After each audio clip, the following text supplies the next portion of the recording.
Hello, everyone. Good evening, good morning, good afternoon, etc.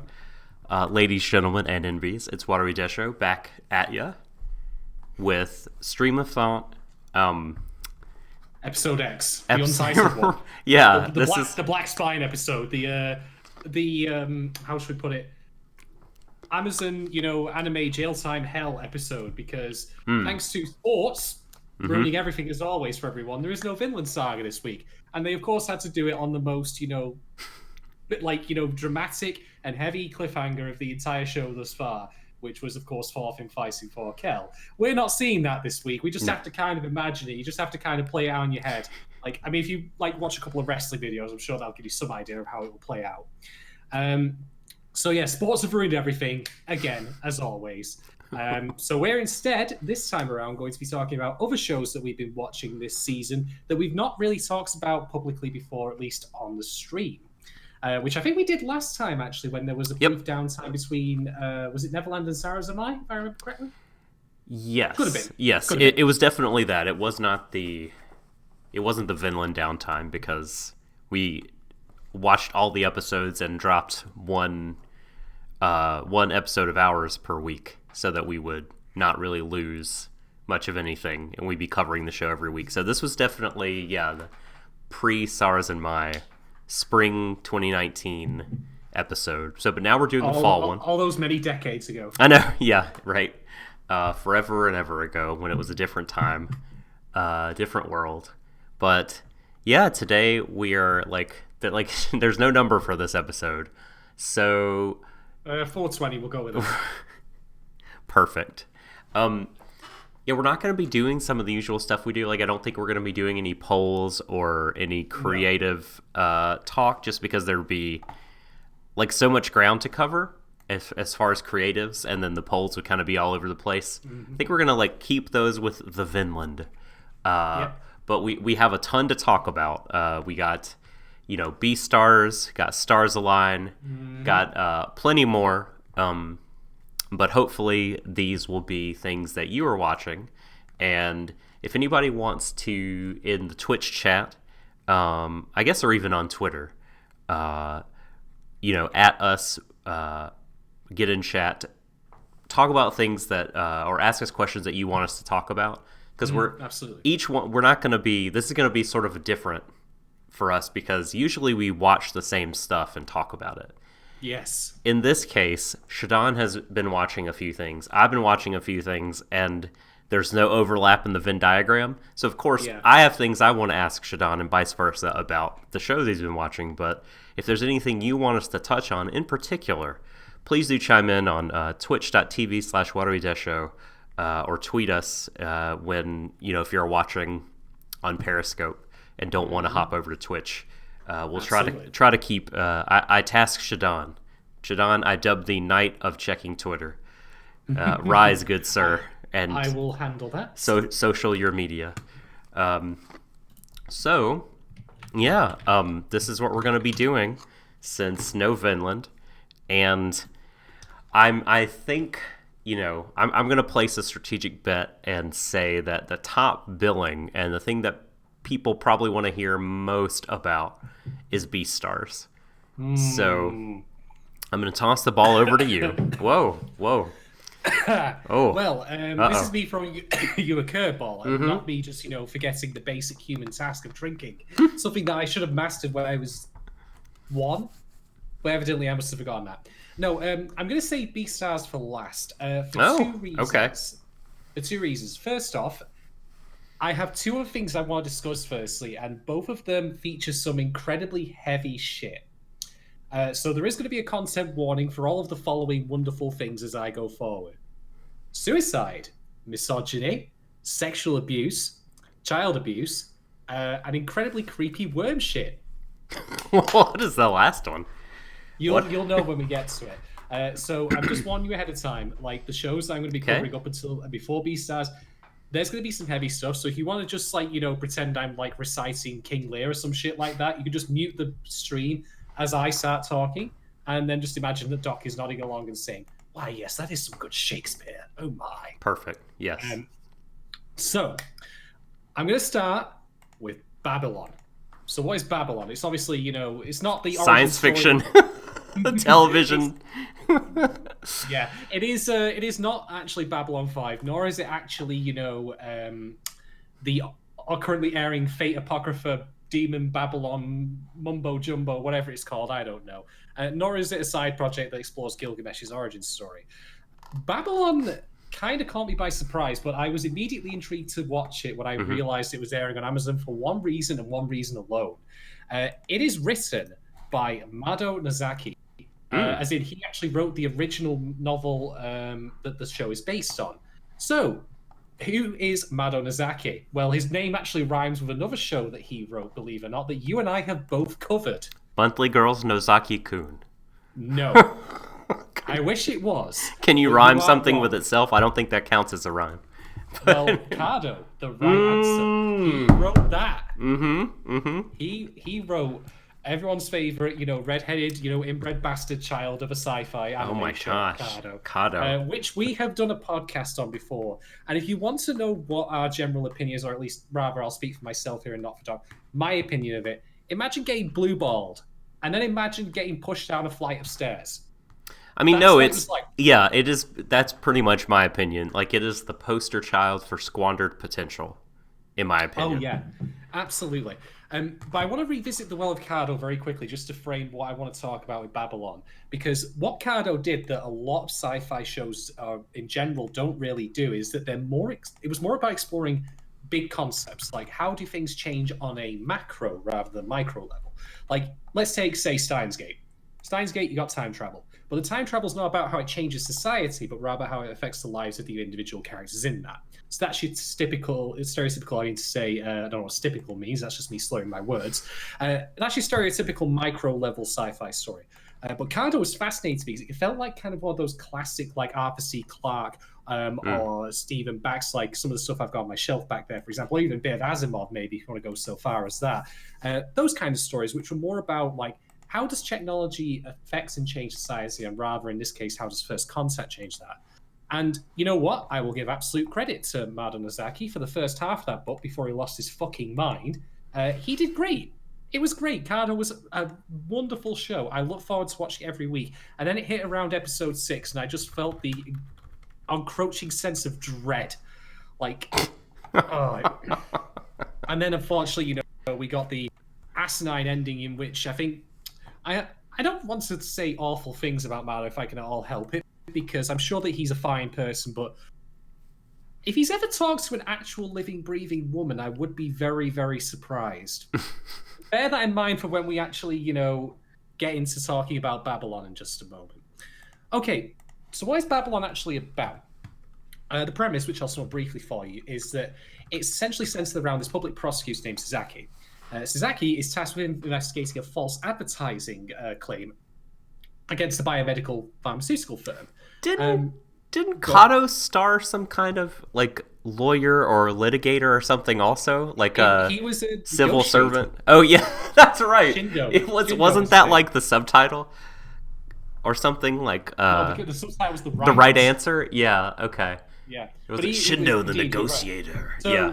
You can already... Now, funny enough, Doc has just hit on something here. I want you to pay attention to what premises I read it out here and all the things I discuss, and just note certain similarities. Just bear that in mind. So Sasaki is tasked with investigating this problem, and it then leads to things going out of control real quickly. Not least of which his investigative partner actually ends up committing suicide. So this is where the content warning comes in, because suicide is one of the big topics of the entire show. And he believes that he was murdered. It wasn't suicide, it was just made to look like that. But all the evidence suggests it was. And then things get even more crazy because there is a new district of, I believe, Tokyo named Shiniki, which is being developed as kind of an autonomous... Wait a minute. Say that word again. Shiniki? Shiki? I don't know. Sneaky? Like, he's a right sneaky one. Well, like, considering what happens in this town, yes, I would agree. Sneaky. It's true. It's true. Shiniki, that's what it's called. Oh, okay. Shiniki. I thought it was like SCHN. Should we have that once the board of things that I horrifically mispronounce? No. You're like, this is just my ear. I mispronounce a new thing every single time. I don't think it's a mispronunciation. What I need to do is I need to have like this little trapdoor above me that has balloons, and every time I mispronounce something, they just start peeling out and like little air horns go off. Okay, so Cheeky place, location, town, Shiniki, right? is mostly autonomous. Like, it's being developed as kind of like social engineering project for Tokyo, where it'll have its own laws, its own government. It'll kind of do its own thing, really, but still kind of answer to the Japanese diet and all that. And so the running mayor for the first election announces that if he actually gets elected, he's going to pass a law that legalizes and legitimizes suicide in Shiniki. So people, if they want to kill themselves, they can do, and it will be sanctioned by the government. And this, by the way, is announced on live television with the death of 64 people jumping off a giant high-rise building. So if you think Babylon is like, yeah, I see that look. If you think Babylon, like, is going to hold back in any way or be, like, subtle, it can be, but there are times it's going to make its point very, very clear. And that was the third episode, by the way. Like with Vinland Saga, Babylon, had a gap where it had the first 3 episodes out and then went without for a while. And I was just there like, you absolute pricks. How the fuck can you leave off on a cliffhanger like that? Cliffhanger maybe not the most appropriate term here. But, without, like, going any further. It was crazy. Wow. But things get further complicated, though, because there is a woman involved named Ai Magase. Who is Ai Magase, Matt? Well, she was seen with both Suzaki's partner, with the mayor, and some other people. But she looks different to every person, although she's the same individual. And apparently she's been whispering sweet somethings into their ears and potentially making them do the acts they do. I mean, it is called Babylon. What do you get out of Babylon? The titular whore of Babylon. And I think that, as James Beckett put it in his... Not a bunch of languages? No. But as James Beckett put in his reviews, by the way, do check out his ongoing coverage of the show on ANN, because he's doing some great work over there. He mentioned that she could very well be this story's reinterpretation of that myth, which, well, pretty much as you would expect, particularly tied into the Book of Revelation and, God's condemnation. And considering that suicide is seen in Christianity as a sin, you can start to tie the loose ends here together. So, can I get some clarity on why it was legalized? Like, what's the thinking there? This is funny, because I was actually looking this up before on Wikipedia, whether or not it was suicide was illegal in Japan or not, and currently it is not. Okay. Betting it is, and euthanasia is, but the actual act, therefore, of doing it is not. Just to lay my cards on the table here, if you want my perspective as someone who has suffered from suicidal ideation in the past. Making it illegal is, to me, the most redundant and pointless exercise one could engage in. You don't really want to punish people who obviously fail in the acts, and when they clearly need help. But what I think that the question is being asked here is whether or not it's not just a question of, if you want to do it, you do it, but we're not going to tell you how, versus providing the means to do so. Because in the story of Babylon, you might recall the pharmaceutical company I mentioned. They've developed a drug that basically puts you into a permanent death state, coma, kills you for all intents and purposes. And it's completely painless. I mean... But it doesn't really kill you. Well, for all intents and purposes, it does. I mean, it was not very... it was described a bit ambiguously, but considering they actually buried Suzaki's partner who took said pill, I'm going to assume that he's very much dead. Either that or he's waking up very confused right now. And with a limited amount of air. Go ahead. No, you go ahead. Finish. No, Karen. Oh, so what's the political gain from someone making it legal? That's still being unraveled. Okay. That's part of the central mystery. Gotcha. And indeed, the most recent episode 6, which I watched just prior to this stream, has a live TV debate between Itsuki, who is the prospective mayor of Shiniki, who wants to put this law in place, and various other political parties who are opposing him, who all offer their own standpoints, ranging from the rather cold socioeconomic one, where, if someone dies, then they can't contribute to the economy anymore, blah, blah, blah, blah. And also then to the moral ethical. You're probably all aware of this kind of stuff. So yeah, to lay my cards on the table, I'm of the opinion that, it's tough to think about, and this is one of the things I appreciate about pull its punches with this particular subject matter, although I don't think it does it enough justice either, which I'll cover in a second. And by the way, when I said before about similarities, you might recall you and I discussing in Cardo, particularly in the earlier episodes, about the societal impacts of all the changes that were brought about because of First Contact in that. And that I think is Amado's like real strength as a writer, like understanding like societal shifts and how like to really examine an issue, maybe not entirely from all its angles, but certainly to give it a fair cop, to give it plenty of meat to think about. Because the debate that happened in this episode just gone was probably one of the most interesting parts of the show's run, because we get counter arguments from Itsuki, which are not inherently flawed. Like there is a logic and a reasoning to his words.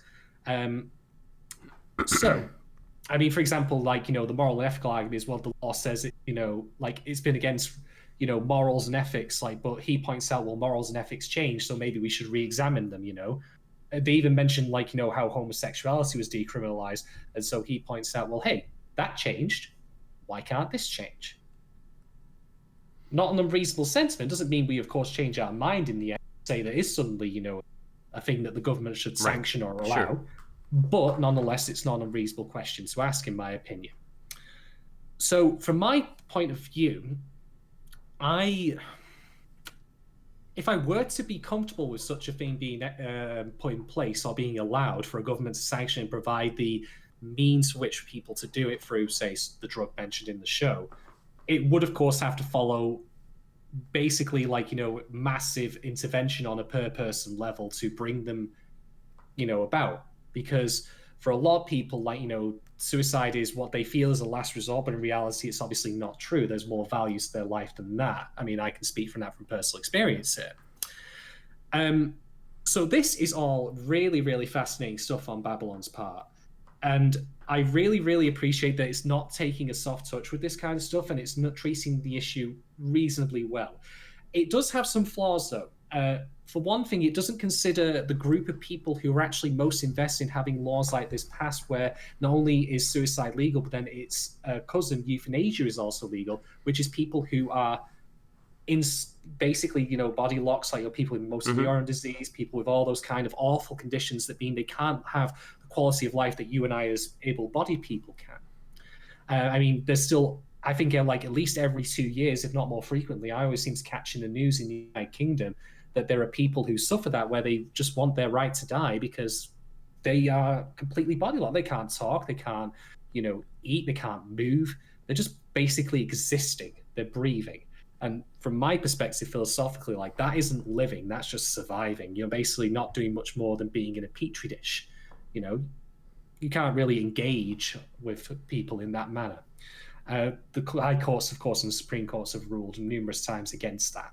So if you think that this issue like is just strictly a fiction like is in Babylon, not so much. I mean, certain elements of it certainly are, which I'll be getting to when I talk about iMagazine in a minute. So I appreciate it, but it doesn't actually involve characters or people from that group, even though they have most stakes in it, which I find a bit of an odd admission. But I think that I'm okay with it because I think it's more a question of people's quality of life that they're like, as in like perceived quality of life. Like regular people who are not physically ill so much, but rather mentally ill or emotionally unsatisfied. Like people who feel like they've come to their wits' end. So yeah, I really, really like this. And on top of that, the show's also got a good handle on like, what must Izaki do in order to stop this from happening? Because technically, Itsuki's broken no laws. He can't be proven to have betted suicide on the part of those 64 people. And he has a very strong sense of justice, but that gets challenged as the show goes along, to the point where he has to start committing immoral acts. In the most recent one, spoilers if you've not watched it yet, he plans to kidnap Itsuki because he can't physically prove, like after several days of investigating with a full team under his command, that he's actually committed any crime. So he's going to kidnap him to prevent him from actually running in the election. Like, how far do we go to stop this from happening? Is it right that he's even stopping it from happening? There's a lot of stuff to unpack here. And I like say, like with Kado, this kind of societal examination, incomplete though it is in certain respects, is the most fascinating part of it. And it's really, really refreshing and unique in anime to see that happening. He swings for the fences. This guy, this Oh, he author. does. It Like seems like he really goes I big. was like, holy shit! When episode 2 wraps up and it was like, this is what's going on. I'm like, holy crap. However, because this is the guy who wrote Kado has massive power. Right. Yeah. Let's talk about iMagazine. Oh boy. All right. There's no easy way to put this. There's no polite way to put this because the show certainly doesn't hold off on this. So I apparently is a shapeshifter of some sort. As far as I don't know if that's literal or not, but like she has presented herself as 3 different people. Maybe she's just a master of disguise. Who can say? But she is categorically capable of controlling men. Like they just start drooling all over her whenever she approaches them. Indeed, Suzaki in episode 5 meets up with her uncle, and he talks about her childhood and how. And I'm not making this up, and this is where I say this starts to get into Kado territory of how Mado can't seem to understand women, or possibly has never spoken to one. A couple of Ai's classmates when she was 15 all approached him. He was like a psychotherapist working at the school they're at, and they claim that she's raped all of them. But on top of that, they all immediately admit and say, we were raped, but she never touched us because it was up here. Right. What could this all mean? I don't fucking know. Not yet, anyway. But just keep bearing this in mind, so she is apparently capable of controlling the minds of men. Oh dear. And this is in a show where, a lot of men and women such have committed suicide because they've wanted to do it, and they apparently might have been pushed by an external force to do so. Got a faint whiff of the old misogyny there, I'm afraid. Here's the thing, right? However Ai does this, if it's her literally just exercising her power, woman, quote unquote, as the main woman of the show, to do these things to drive people to kill themselves purely for her own sadistic pleasure, as in the Whore of Babylon. No. Please, no. I know that, out there, roots of all evil. Maybe don't make that actually the literal point of your show, in which, is trying to discuss the complexities of suicide law and legislation. Just a thought, But then you have the counter problem, which is, if she's not using her wiles to do that, how is she doing it? Is it supernatural? Is she a collective delusion on the part of various people? How does this work? I'm really not sure right now, but every avenue I try to piece this together about what the plan is with her in the show, apart from simply making her the lead villainess, it doesn't end tastefully, let's put it that way.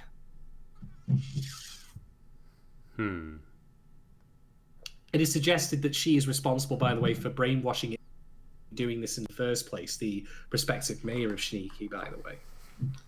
So I have not got a settled opinion on this yet, because obviously the show is not over. But let's put it this way, when she was the only female character for the first episodes, and then we get Suzaki's new partner, who replaces his old one, who of course killed himself in the first episode, who is a lady. That's good. That's a good thing. Although I'm going to put £20 now that, because Magase is a shapeshifter, that his new partner is her. Somehow. Right. Which would be... it would be so fucking stupid if that were true. If that happened, we would hit full Cardo at that point. We would hit full, here's my 16-year-old daughter with fifth-dimensional powers popping out of a limousine to fuck you up. Only 5 minutes after my dad got killed. Whoops. Do you remember that shit? Yeah. I remember that shit. I do. Oh, yeah. Yeah. I liked the character design. That's about as... So is this one heavy CG like Kado? No, this is entirely... I think this is actually by the same studio, or a sub-studio of Wit Studio, who are doing Vinland. And the reason I say this is because they have the same like studio opening, which is the guys on the bike, just with a different logo on the jacket at the back. Oh, okay. I'm not 100% sure on this. Huh. But I get the impression that's the case. I'm going to give Babylon one other pointer in its favor, though, which is the first couple of episodes, not so much recently, had some really good like directional flourishes. Like I've mentioned before about Sezaki's being big into justice and all that. So every time he and his superiors are having a discussion about the flexibility of the law and its absolute nature, you always see like scales in the background, for example, scales of justice. Or like when he's going into a meeting and there's a sign in the foreground of the emergency exit, which is pointing opposite to them. So, they're having to go into like a really desperate situation, like meeting to discuss this whole thing, but there's no escape for them. They have to face it. So it helps draw that to focus. There's a lot of good stuff in the early episodes. The more recent ones, nothing's really stuck out to me. Doesn't mean they aren't there, of course. Don't take my word. So, I'm Revo Root appears to be the series, the studio. That's right. Rather. So, here's a question I have about this. Like, it sounds like a lot of big ideas are at play, but like sounds like a Locado. What's the kind of on the ground? Hi, Sophie. What's the kind of on the ground thread that we're following? Like, whose perspective? So we're following Sezaki's. Sasaki. Unravel like the mystery. Itsuki, as he's running for mayor, try and piece together all of these various threads to find out what the ultimate goal is behind this. Because the law itself, being passed, can't possibly be a good thing in his eyes. Like, his perspective is pretty clear on that. He doesn't believe in it. I don't think the show is necessarily using him as a mouthpiece to outright put that thing down, but nonetheless, like, it follows more of a police procedural kind of style at the start. Like, there's a lot of investigative, data files and stuff like that going around, speaking to the uncle, for example. There's a couple of things going on, but that's the very ground level kind of stuff. Okay. While it does do with in fact, we said Ricardo, where they had all the shit that was the ground level kind of stuff versus the wider ideas. Kind of the same format, basically, just in a different setting and with different ideas being explored instead. Okay. So it sounds like hard-boiled police procedural, big ideas, political shenanigans, something maybe sort of seinen in nature, made for Japanese older men. And if you like that kind of thing, then, jump on this. It sounds intriguing.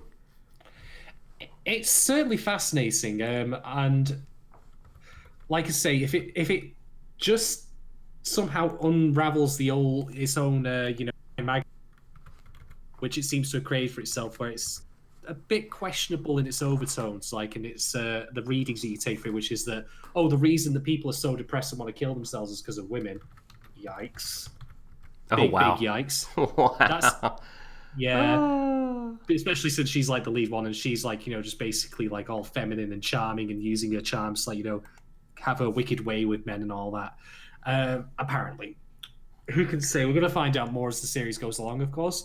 I'm on for the ride, but I just hope it doesn't have the same problem as Cardo does, which is that it lets the wider discussion of the ideas it's got, like the big picture stuff, fall by the wayside in favor of absolute bullshit.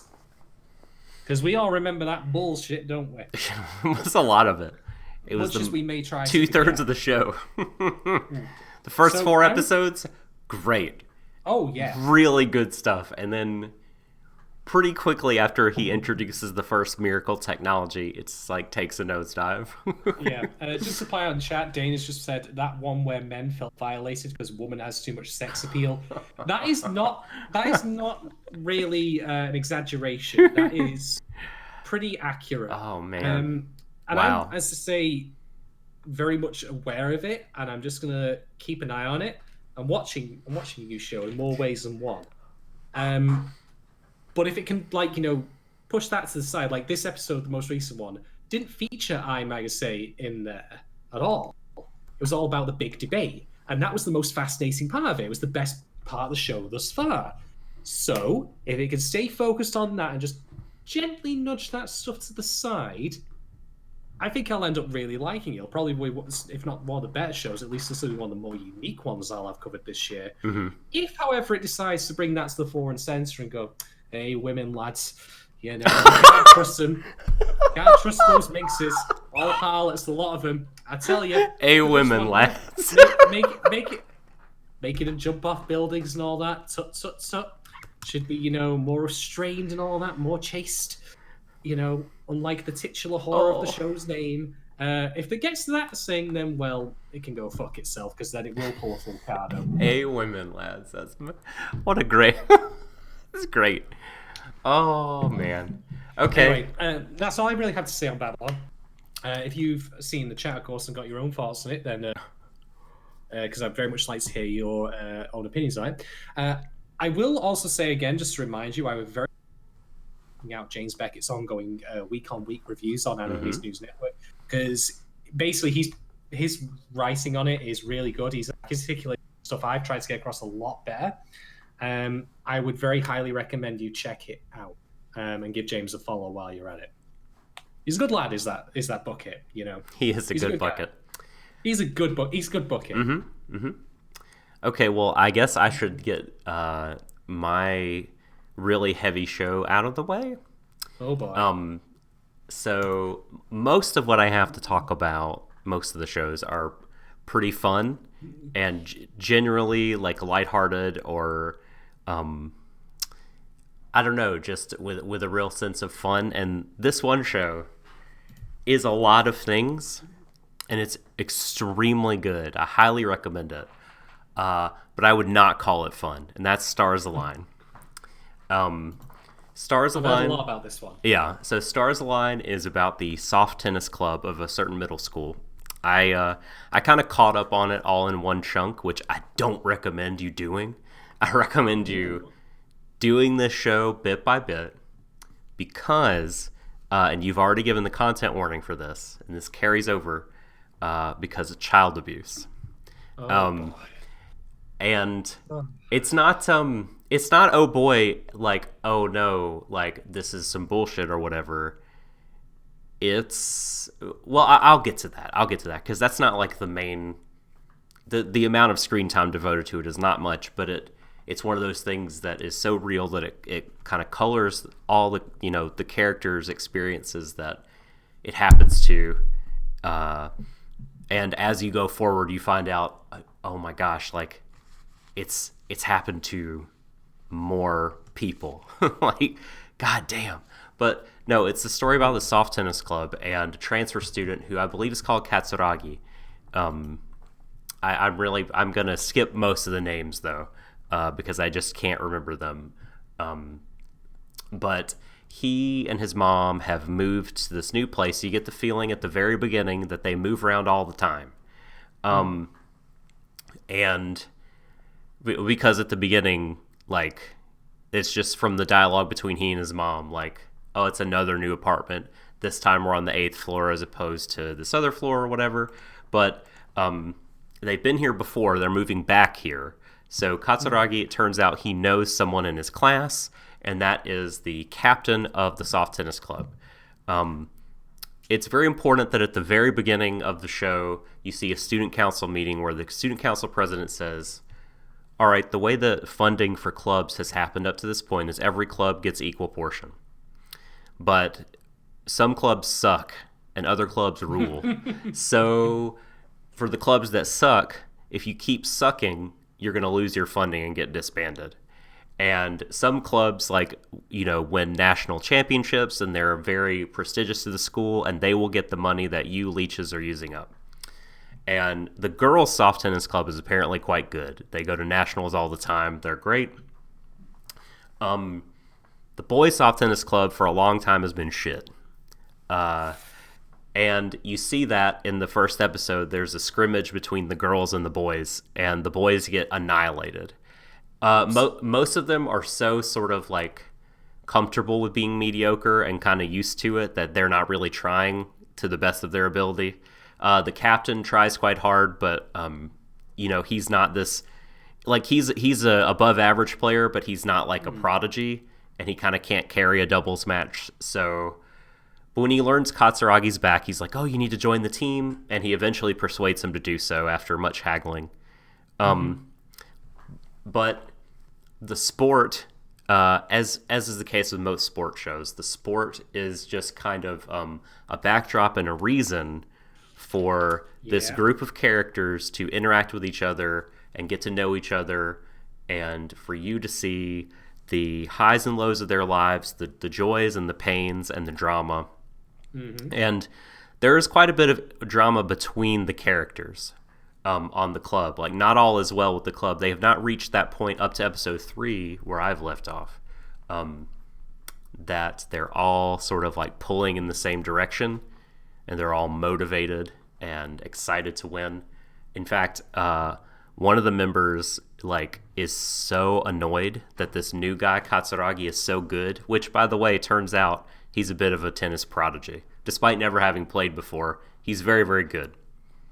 And you might be thinking, oh, here we go, like anime superstar bullshit, unrealistic. But there's actually a lot of precedent for that sort of thing in real life. Like, if you follow sport, you know, you'll see things like, it's not the case with every player, of course, but occasionally players that are just these incredible athletes, like, you'll hear, oh, they didn't start playing this sport until they were 18 years old. You're like, what? Like, Theo Walcott didn't start dribbling a soccer ball until he was 12 years old. What? You're kidding me, you know? Things like that. I'm going to have to start using that, like, what? At various points, like, you know, during the stream, like, you're going to reveal something pretty shocking to me later and go, what? Totally. And okay, so yeah, that shouldn't be like a barrier. Like, he happens to be very good, and it's also only kind of showed how good he is compared to the other boys. Like, maybe if things progress in the show and they actually play a good team, or they play against the girls again, maybe his kind of deficiencies will show. But for now, by mile, he's the best. Maki is. Thank you, Dana, for using it in chat. And yeah, like, they definitely show, like, in the beginning, he's like running when he doesn't need to run. So like, when you see that he has all this stamina and the ability to cover so much ground, it's like, oh, well, he just loves to run, and it showed that before. Again, I think the big draw is like the character interactions, the character drama. Like, again, some of the boys are not very pleased that Maki is so good. They want, you know, they're like, it's not so good for him to get so full of himself. And like, when you hear it, it's like, it sounds so sinister. Because this is sort of a show where you feel like anything could happen. Because there's a scene where these two bullies are coming to bother the tennis club, making fun of the fact that one of the two kids' parents are both dead. And then that kid the kid walks up and just clocks a guy with a racket. As they should. Like, if you're gonna you're gonna bully someone in high school or elementary or primary or whatever you want to call it, like, you can do things like, you know, maybe take the mick about, not that I'm condoning any of this, of course. Like, you know, take the mick out of the hair. Say the spy. Say they're a swot or a nerd. But saying, your parents are dead. Like, don't be a dick. Well, if you happen to, you know, find yourself in your younger, you know, self, don't suddenly indulge in that. Divorced. Sorry, they're split up. My bad. Oh, bloody hell. But I thought it's anyway, I thought that they lived by themselves. I thought that was the idea. But because when they were walking back home, the sister was like, "Hey, like, I'm taking care of you. I'm cooking dinner." It just seemed like, I don't know. Anyway, but Dana's clearly paying way more attention than me. But they were making fun of the kid's family situation, regardless. I was going to say, Doc, by your standards, that means my parents. Oh, stop it. The mine are dead, too. So, like, gosh, where was... Now I've lost my train of thought. Yeah, and the captain is very frustrated because, like, he sees these kids, and in a lot of anime, like, it would be really easy to get everyone on side and be like, all right, now we have a good player. Let's all try really hard. Like, this is the way it is in, like, I don't know, Inazuma 11 or certain baseball anime I've watched, but, like, not only is, like, are the kids not coming around. Like, a lot of them are very resentful about the situation, you know, that here's this newbie, like, why does he think he's better than everybody? Like, fuck this guy. And, like, and you know, the relationship between the main character and the captain is a little tenuous because the captain really wants him to be there to help save the club. But he's just so frustrated with everyone else at the club that it's like, it's hard for him he's having to teach the guy like the fundamentals, and it's just hard for him to balance all this. And he gets really frustrated, and at one point he just leaves the team for a few days because he can't handle how shitty they all are after a year of playing compared to this one guy who just comes up and is great. But like the parent stuff, right? The child abuse stuff. So here's the other layer to the show. Maki's so here Dana again, like this kid Ritsuka is who I'm talking about. Like, I think either the parents are dead or the kids live by themselves, because Maki told Ritsuka, I know what it's like, except I have a mom at home. And they were saying that he had no parents at home, the bully. So I'm pretty sure like this kid's parents are not a part of his life. At the very worst, they're dead. Anyway, main character, single mom, you know, the dad is gone. Well, at a certain point, when he's home alone, because the mom works all the time, she's gone a lot. She has to support everything. So the dad shows back up, clearly pissed, and comes to take some money. And when the kid won't cooperate, he slaps him and kicks him in the stomach and stuff. As you said, this is a deadbeat dad. There's like a shitty, garbage human father. Great. And I'm like, you know, exercising my abilities for, like, you know, fill in the next 15 seconds of time. And this happens in real time. So as Doc is reading this out, I'm just kind of thinking ahead. All right, what's the worst possible thing that could happen next? Mm-hmm. And I'm already primed just to be like. But it's so. Although to be fair, that's what I'm going to have to say for my next topic. Right. So. And this guy, like, you see in other scenes, like, where. And Maki does have, I guess, an older brother or something, because he's there having dinner with them in one episode. And he's talking to the mom, and Maki leaves for a while. And then they start having this conversation, like, does he know we're here? And mom's like, no, he has no idea we're here yet. Maki's in a club, so he'll be gone a lot. That's good. I'm trying to get a restraining order, but it hasn't gone through. It's stuck in the courts. So like, she's clearly taking steps to, like, get this shitbag out of their life. But, like, you know, and he basically, his appearance is like a very stereotypical Yakuza. Like, suit with an open collar, tinted glasses, like a little beard. Considering the recent Yakuza games of being like loving fathers, when you're actually worse than them, you know you fucked up. Yeah. You know you failed. Come on. And there's a really good, so one of our chat, IC Knight, I believe, talked about the class consciousness, which is a thing, because, like, all sorts of reasons, but, like, the captain basically has to buy everything to do with tennis for the main character because his family has no money. But they need him to play, you know. By any chance? Well, you know, maybe old Matthew, you know, being taken shop. Well, they're similar. The shows are similar in this respect, I think. That you really wonder how Japanese school kids can focus on their studies if they're so intensely focused and emotionally invested in their extracurricular activities. You're like, God, these kids, like, have crazy lives balancing this shit, man. Yeah, so this is also, so he, like, because his mom is gone all the time, he's doing everything. Like, he is doing all the laundry, all the cooking, all the cleaning, taking care of everything so mom can like come home and flop and get up and go to work. But she's not presented as irresponsible. Like, if anything, she's presented as like someone who is still protective of Maki as if he was a little kid.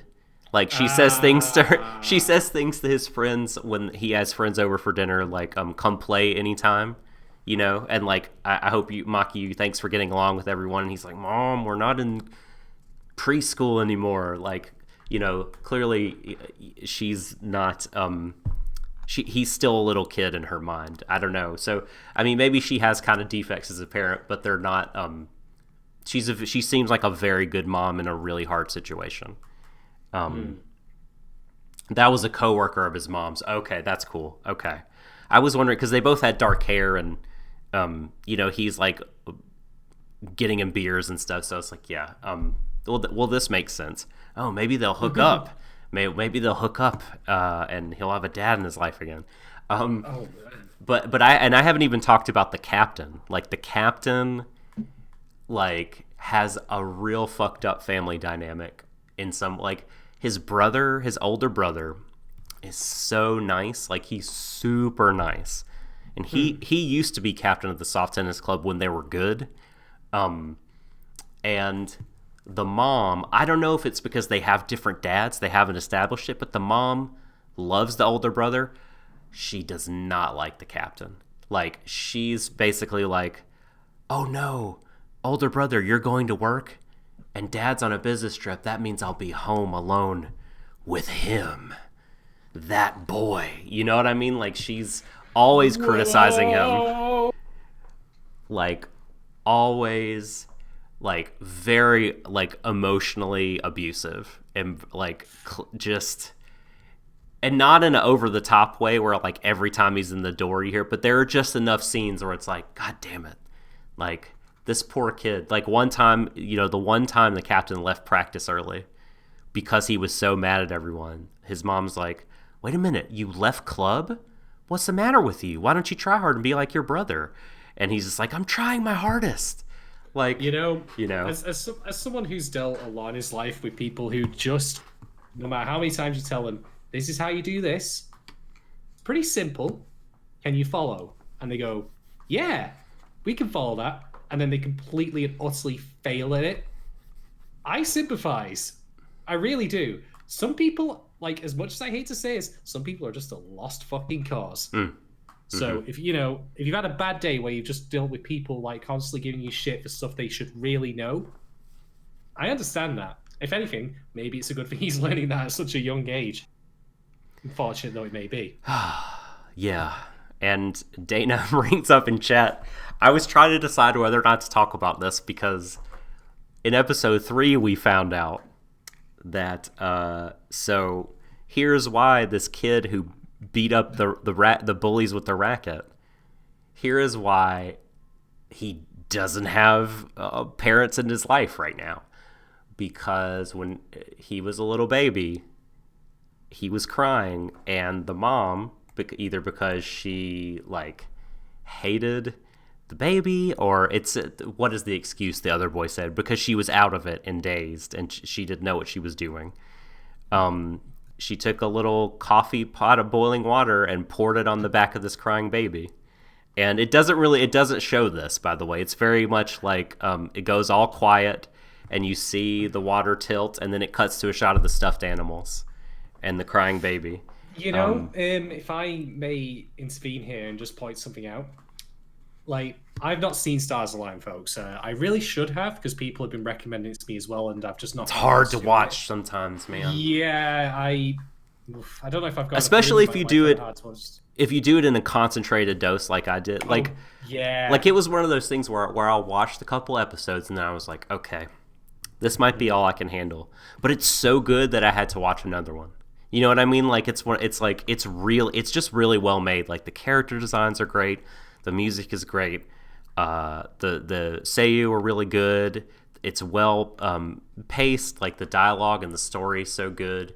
But man, sometimes they just hit you, and that's the one instance where I was like, with the whole water thing, it's like, oh my god, like, this might be even a little over the top. Like, even for a show like this, like, that's, I mean, not to say that shit doesn't really happen, but like, god damn, like they're just laying it on really strong and thick. And this will, funnily enough, tie into the next thing else I'll be talking about. But I want to talk very briefly, just as relates to what you said there about the way that's depicted. I want to bring up my current, favorite anime child show, which is Maru Penguin Drum. Yeah. Because I will never forget this for so long as I live, because it nearly made me throw up. I remember getting to the scene in Maru Penguin Drum in which Yuri and her sculptor father, he decides to use the chisel, but not on a sculpture. You can infer from that as you will. Mm-hmm. And it never actually showed him hitting her with that. Right. We only heard the noise of it as it cut away to other things, these statues that are in the workshop. And my reaction to that was so visceral. Even though I didn't see any of it firsthand, my brain filled it in. It conjured up the image of what that must have looked like, particularly with the noise. It really, really made me feel sick thinking about it. And so, thinking of what you did there, from a creative standpoint, that to me seems like a good thing to do, rather than show it firsthand, because sometimes it's the most horrifying thing in the world what your brain conjures up, rather than what's objectively on screen. Yeah, no, and it could be one of those things that is like for television is a constraint. Like some directors would be like, oh, if I could show this, I would, because it's the visceral, I want to, but they can't do it. And that kind of constraint often ends up actually helping art a lot of times. Believe me, I will be bringing that up gets to the next thing, because that was an instance where their constraint was not utilized. And it was pretty fucking gross in not a way that I felt comfortable watching.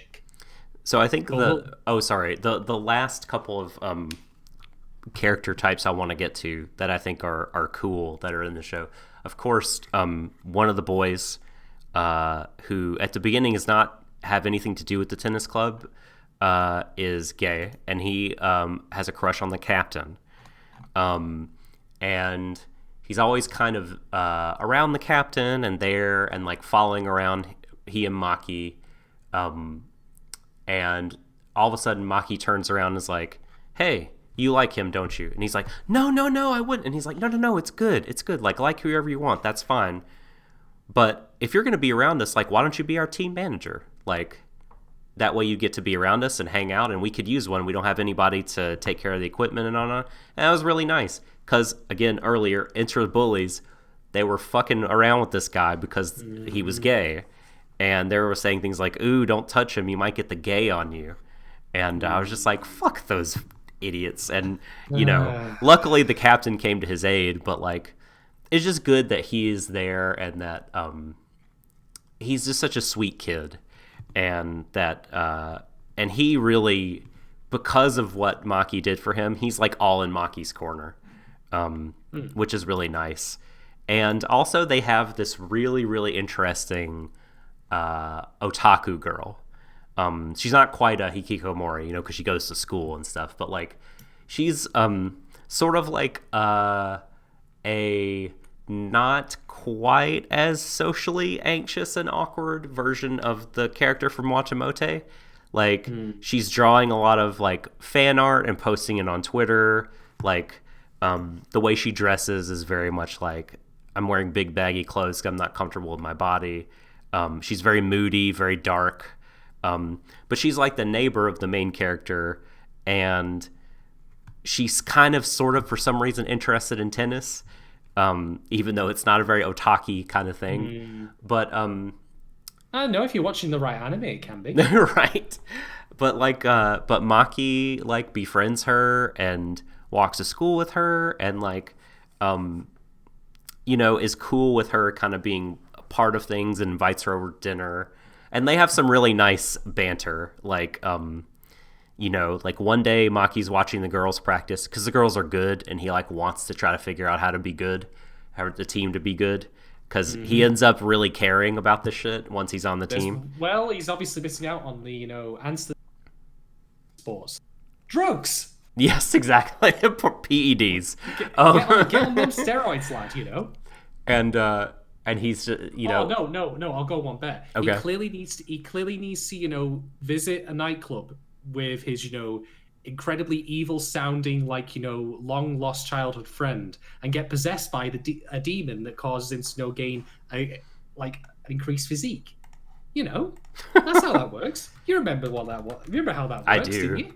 Oh yes. I mean, hey, it works out great for God, I've completely forgot his name now, and that makes me feel bad, even though Devilman Crybaby was that good. Dante? No. Virgil? No. No.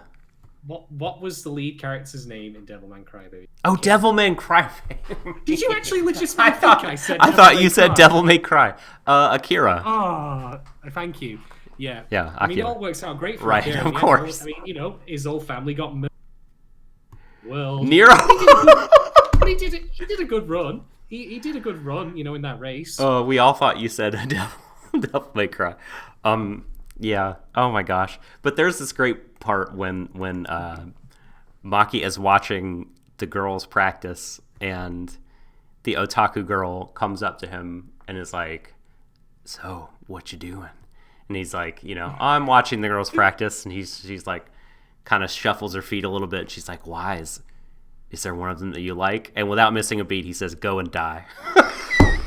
I loved it so much. Like, he clearly feels comfortable with her. It's really nice. Yeah, when you got some ice burns going like that. Mm-hmm.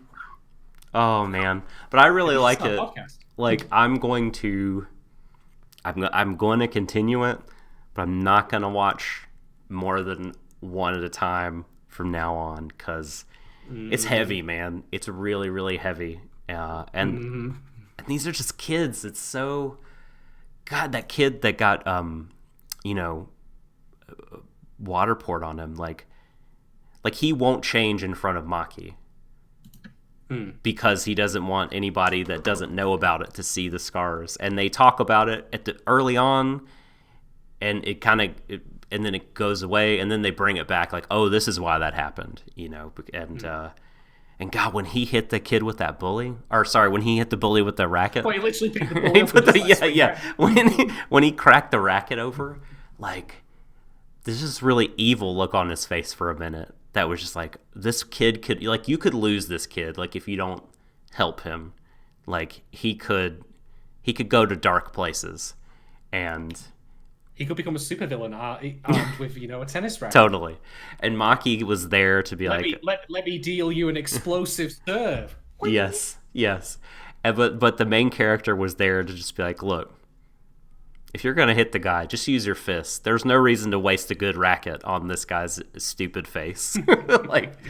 So, yeah, I'm nothing but positive on it. Only be warned that it is heavy. It's got LGBT stuff. It's got good class consciousness.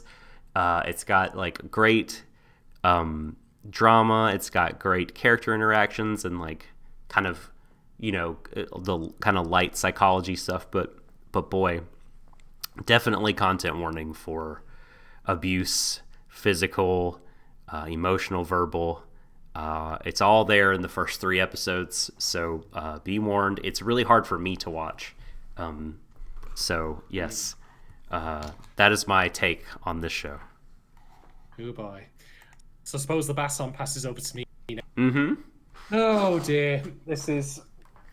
I know I'm sounding like I'm about to dread talking about this next one, and I kind of am, but I still really kind of like the film. Film being the key point here. Okay. Well, there's no dancing around the issue here. Let's talk about Fate Stay Night Heaven's Feel Lost Butterfly. The thing that sounds like, a line of feminine razors or something like that. Heaven's kind of Feel. Yeah. Feel. It's a shampoo and conditioner set. Clearly. Right, so before I get into talking about the plot of this episode, well, it's a very long episode. It's the longest episode. Yeah, they really went overboard on this one. Like, no consideration for standards or practices. Before I start talking about the film itself, we're Type Moon, fools.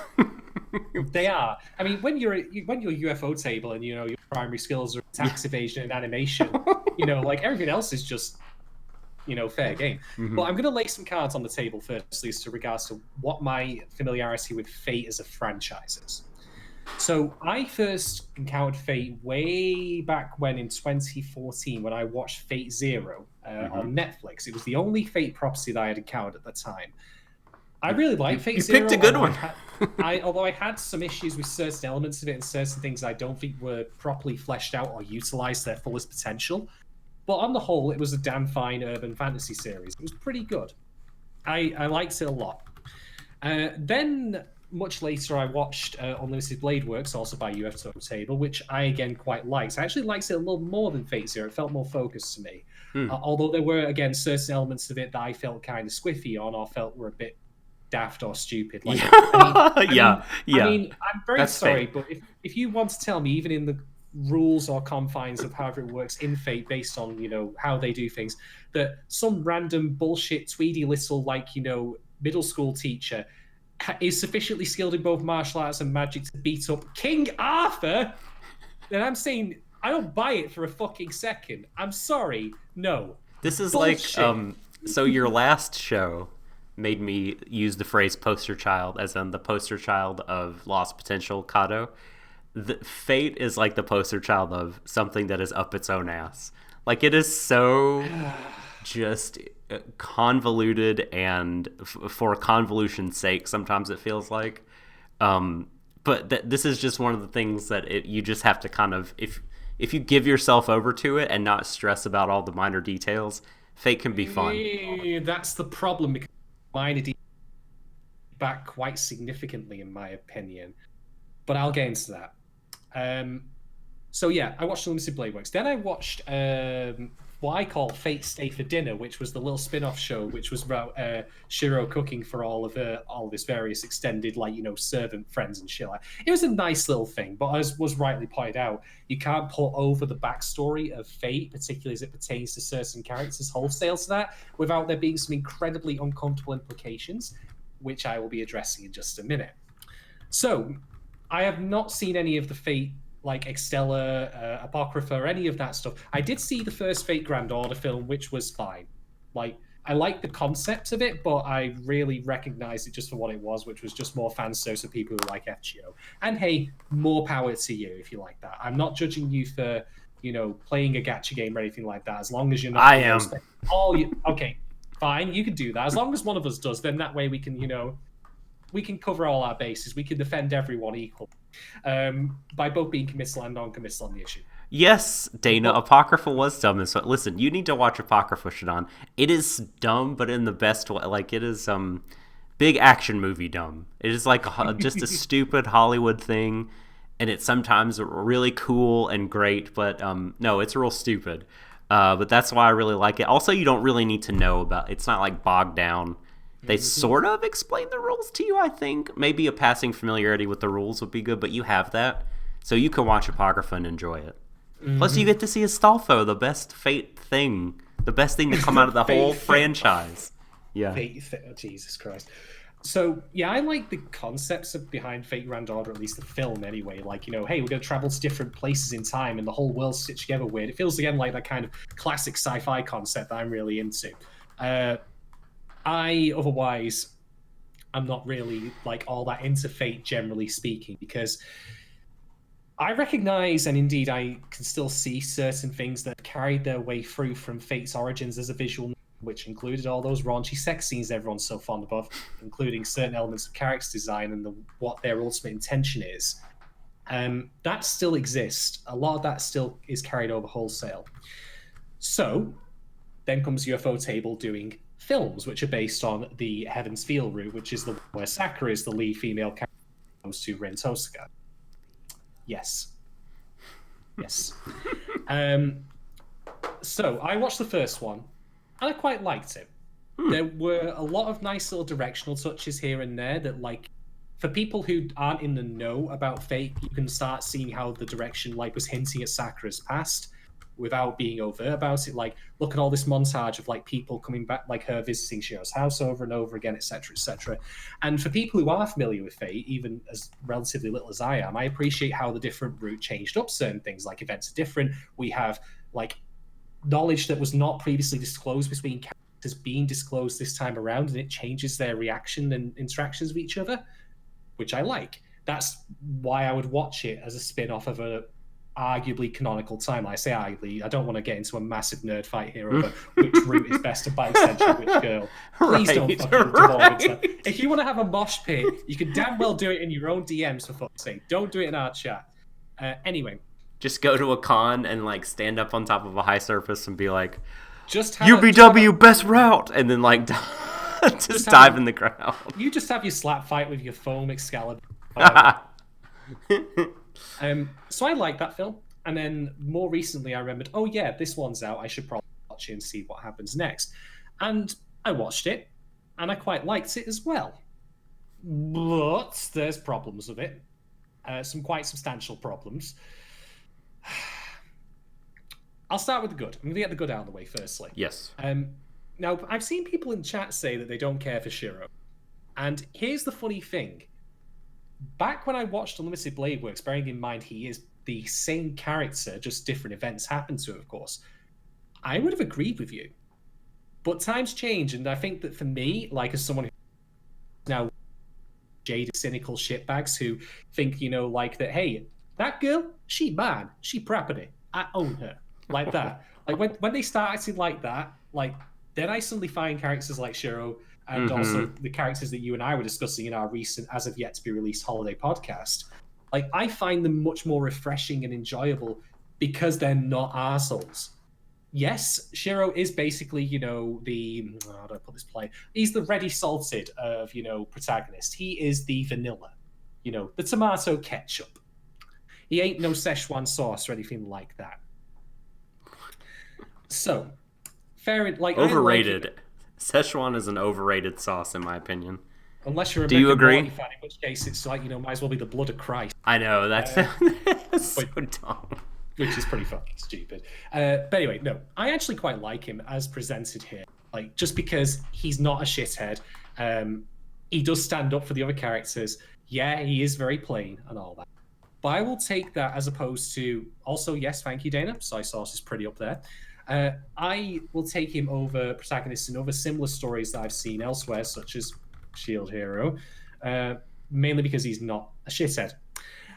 Now, the fight scenes in this film are fucking incredible. In fact, they're probably a bit too good for their own right. Like, when you see like the crazy fucking Saber Elsa versus Berserker fight, like that to me was where all the tax evasion money went.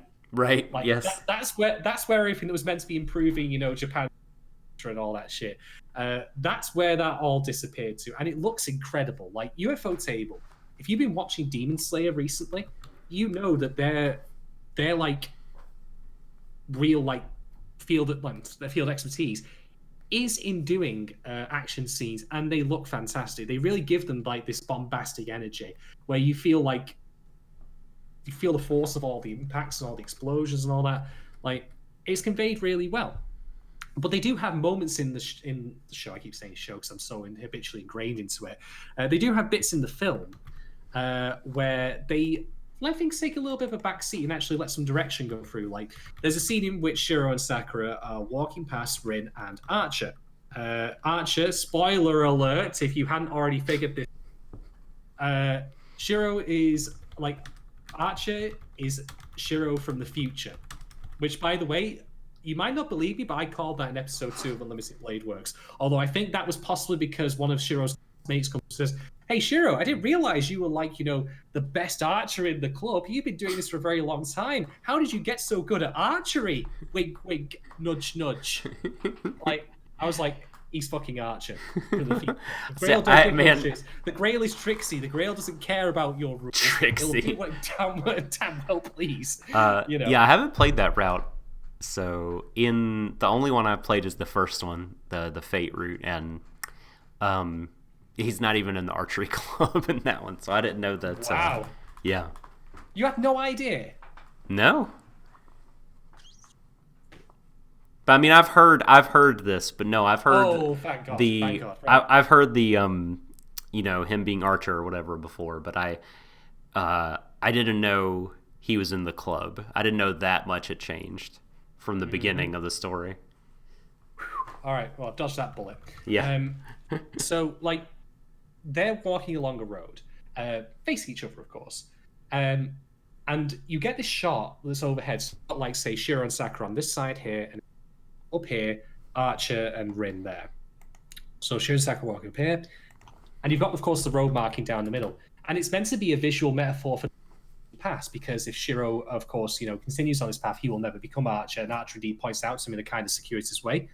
And I really, really appreciate that. Like, it helped build on the idea that he was diverging from the previously established canon. So that was some good stuff. Like, it had some good moments there. And, like, certain tense moments later on where, spoilers again, Shiro thinks he might very well have to kill Sakura. Like, they're very framed from a distance where he looks very small. Because how the fuck do you deal with a decision like that? Where you kill the woman of your dreams? It's all to save the world? Whoops. Yikes. Now, let's get to the heavy stuff. So, content warning, shit that people should never have written. I don't even know where to begin with this. Just even speaking out loud makes me think, what the fuck? Like, okay. So, backstory. Sakura is the youngest daughter of the Tosaka family. She's Rin's sister. But you might know she is adopted by the Mato family. The Mato family are run by a man who looks like a dried up camel's testicle. Right. And no, he is. He is a camel's testicle, and he has the personality of one. Well, left out in the sun too long. I don't remember his name, but fuck it. Who cares? Who cares? He's like, you look at him. He just looks evil. He looks fucking evil. He looks like one of the children from Akira, like the psychic ones, just not green. You know I'm right. You're right. You know I'm right. I do. So he adopts her. By the way, I need to point this out because this still bothers me to this day. In Fate Zero, it's revealed by Tokiomi, Rin's father, that the reason that she got adopted is because only mage families can only pass on their collective knowledge and legacy to one child. To which my response was, "Oh, really, Tokiomi? Did you ever hear of Durex? Rib for a pleasure? Extra safe? You're a fucking magician here. Can you not just mages down to the local store and use protection and go get hey, protection isn't just limited to warding spells. You useless piece of shit. How about some family planning, dickhead?" So yeah, and then of course he decides to give her up for adoption to another mage family run by a man who literally he looks like a fucking something I see in a Tool video. Just god damn it. It's true though. So what does Elder Mato decide to do with Sakura? Are the fucking bugs in this movie? Yes. God damn it, I hate that shit. Yes. This is the thing. God. Oh, it's yuck. He feeds her to the pit of worms, which devour people's life force. Classic. Oh, by the way, you get to see that in great detail in this film as well. Yes, it's a movie. Now, they don't have to hold that. Oh. No, that's something quite noticeable about these, is that there are, of course, being films, they don't have the same standards. I mean, at the end of Unlimited Blade Works, what was clearly meant to be a sex scene between Shiro and Rin was replaced with something that I really do think was animated while they were balls on having on glue. When really they should have just, in my opinion, gone for a tasteful fade to black. But whatever. So, Sakura is basically a victim of abuse, and funnily enough, also from her older adopted. Really? No, it is. He rapes her. He has raped her. Oh, that kid. Yeah. No. Okay. Yeah. That's Shinji. Yeah. Right. Thanks, Shinji. So yeah, that's a lot of heavy shit that's happened to her throughout her life. And here's the thing, right? It's a bit much. Here's the thing. I have a couple of tragedy magnet handled because a lot of it is very iffy. So I'll start with this. First off, doing stories about child abuse or child rape or anything like that, I'm not against you doing them in principle. Because much like all the other things I've discussed in the past, like with Shield here, for example, doing stories about slavery or genocide or all sorts of horrible, evil shit that happens, if we don't tell stories about that kind of stuff, we just ignore them and put them under the rug. We do no one a service by doing this. I mean, I would argue that Fate as a franchise is directed at, well, not necessarily people like me, strictly speaking, but rather, your 16 to 17-year-old, male audience who have a lot of disposable income for this kind of gacha shit and, are otaku. I think that's pretty clear cut. But if there's anything I've learned about from reading people who are interested in Fate Grand Order in particular, is that there is a female following there. And why is this relevant? I can extrapolate from that. It's not reasonable for me to say that if, you're a person who themselves has suffered from abuse as a child, that you, similar with Stars Align, I should point out, you might feel a little seen by this. Even if it is a little fantastical to think that there would be someone out there like Shiro who would save you from this awful thing that's happened to you, then, that's still a good thing. Like, people can take whatever comfort. So telling a story like this on its own is not a bad thing. No story is inherently inviolate. The problem you always run into is that the scope for what you can do with it before you cross the bounds of taste, morals, and all that, and what's commonly accepted, narrows depending on what you're talking about. Like, if you're just doing a football story, you can tell a lot of different things with a football story. But if you're doing a football story which involves child abuse in it, but as part of the players, then things narrow. If you follow my meaning, like, things get more difficult for you to work with. So, with that said, there are two threads that run through the Sakura's backstory, both of which, in my opinion, are not executed well. And in fact, because they both exist simultaneously, kind of make each other redundant, but they're both very squicky. Firstly, let's talk about the worm shit so I can get that out of the way and move on to something else, because I really don't want to talk about this stuff for very long. Why this wasn't jettisoned from the original visual novel, I have no clue. Because all of this stuff that is done by Elder Masato Sakura with the worms and all that fucking crap, that is strictly, the invention of the... It's a diegetic thing, But like a lot of diegetic things, just because you've risked it and it makes sense in universe doesn't make it acceptable because of that. If you're like, I think the idea that they're trying to get across, despite all of this stuff, then the worm's literally devouring her life force, that Sakura, look at her name, is very full of life still. Okay, fair enough. Is there no other way you could have done that without this, thing that plays to anime's worst, stereotypes? Is there any way you could have possibly done that at all? And maybe when you're adapting the film, from the original material, maybe you could have left that behind? Now, I'm going to come to that in a moment, Sophie, because this will tie to something else I want to talk about with regards to Sakura. Secondly, with regards to Shinji and that. Now,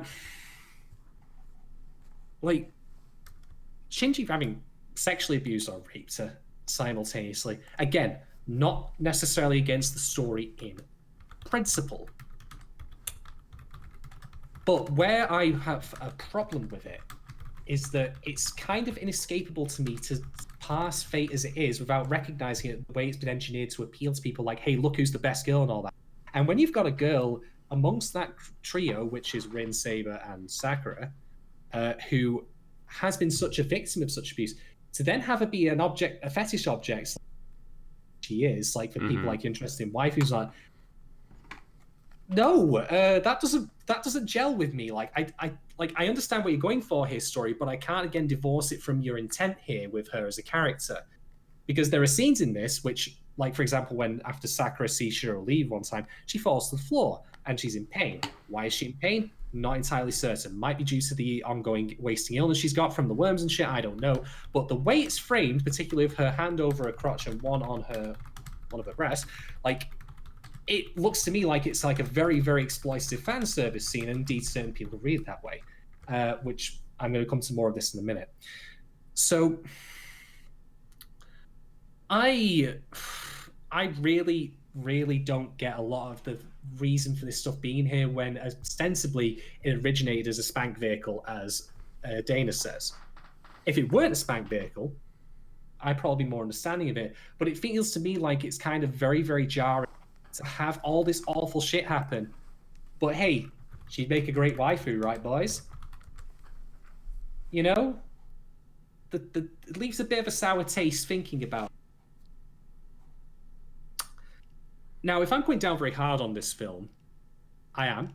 But I'm going to say that, like, I actually think that outside of all that stuff, the plot of her, like, hooking up with Shiro and, like, you know, him looking after and caring for her, I actually really enjoyed that. There was a lot of really sweet stuff between the pair of them.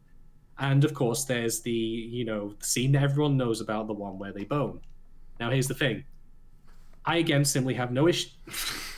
I again simply have no issue with sex scenes being in stuff as long as they serve a purpose. Like if it's, I say if it's hentai, then well, there you go. But if you do it otherwise, like as it was in this one, I was okay with it because it to me just felt like someone seeking comfort in the eyes of others. And you know, again, I can read it like in the way that if that never happened between them, I'm not saying it necessarily has to, but you could read it such that, well, you know, people who are survivors of abuse will never find intimacy again.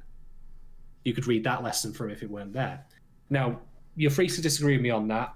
It's a very charged thing, this, to try and unravel it as I'm trying to do. And I'm not going to pretend that I'm right or, you know, correct on any of this. But I thought it was only brief, and it was really more focused about them two connecting more than any sort of titillation necessarily. Although there was one bit that was more expressly for that purpose. But that being said, though, like I've seen people comment on Twitter about this film where they did comfortable watching in a theater, not because they were uncomfortable with it, because they were uncomfortable with the fact they knew people going there to watch it expressly for the fact that Sakura was getting railed, so to speak, and you know they would find that enjoyable or titillating that way, as opposed to what it should be treated as, which is just an intimate moment between two characters. So when you know people have that reaction, and when people undoubtedly have gone to see it, does that not feel like the message is a bit muddied here? I think so. Probably, yeah. Yeah. Yeah. That's the real issue I have. Like, I don't think that Fate as it exists right now has really escaped just a best girl simulator.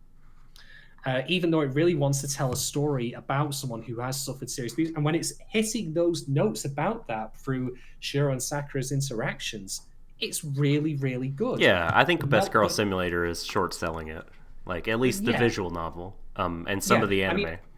I mean, I've played some visual novels, only one or two, mind you, where they are expressly about the best girl simulator, and you get like situations where you can romance multiple at once, and there's no like consequences to that whatsoever, and some of them are really fucking stupid.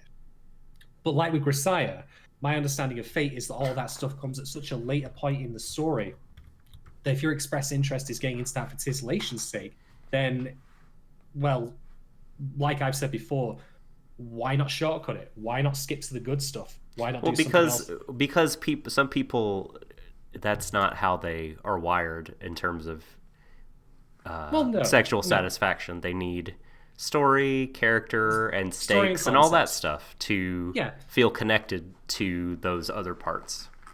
Oh, for sure, yeah.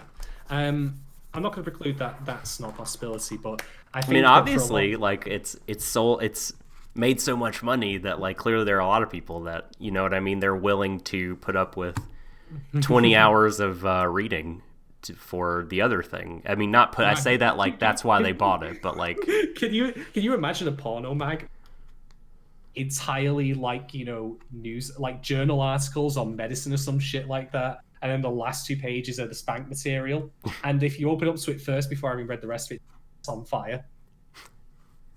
Wow. I joke. And I'd like to say there's a lot to unpack from this, and I'm not going to pretend that I know best about this kind of stuff. I still really like the film overall. Like, it had great action, the character stuff was good when it was just strictly Sakura and Shiro. I thought, like, you know, that it was well directed, very well animated. Even the sex scene was tastefully done.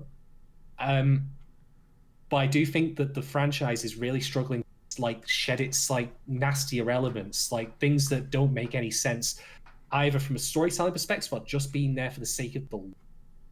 I mean, the other reason the whole worm shit exists is because Sakura is losing control of her powers, and like, you know, she's corrupting the world, as it were, which is how Saber Alta comes to be. But the thing is, in order to get to that point, because this is magic, you can write anything to make that happen. It doesn't need to be the way it is. Like, if you wanted to go so far as simply say that she magic rock and it possessed her, there you go. Simple as that. It doesn't need to be anything like it is at the moment. But unfortunately, we get what we get, which is Satan's worm ball pit of, horrific child abuse. Great, thanks for that. Terrible. Yeah. Yeah. It's a big mess. I mean, I think even people that like it would have to admit, like... But that's the thing I find... It's a mess. Yeah, that's the thing I find strange, though, is that there doesn't seem to be any awareness on the part of the people adapting it to not include the stuff that doesn't help it. I mean, I defy anyone to argue with me that they should have kept the worm shit in for his sake. That's a hill that, if you want to die on, I will watch you do it. Good fucking luck with that one. Because I can't fathom any reasonable argument one can make for it. Like, even if you want to defend, well, it's necessary for it, it's like, no, it isn't. You can write any fucking way you want. Mm-hmm. Yeah. But yeah, it's just there to be yucky. Sorry. Yeah. I'll add one other thing as well, which is that, yeah, we get Saber Alter in this, and of course, like, that's really the... all right, how do we get more mileage out of this character?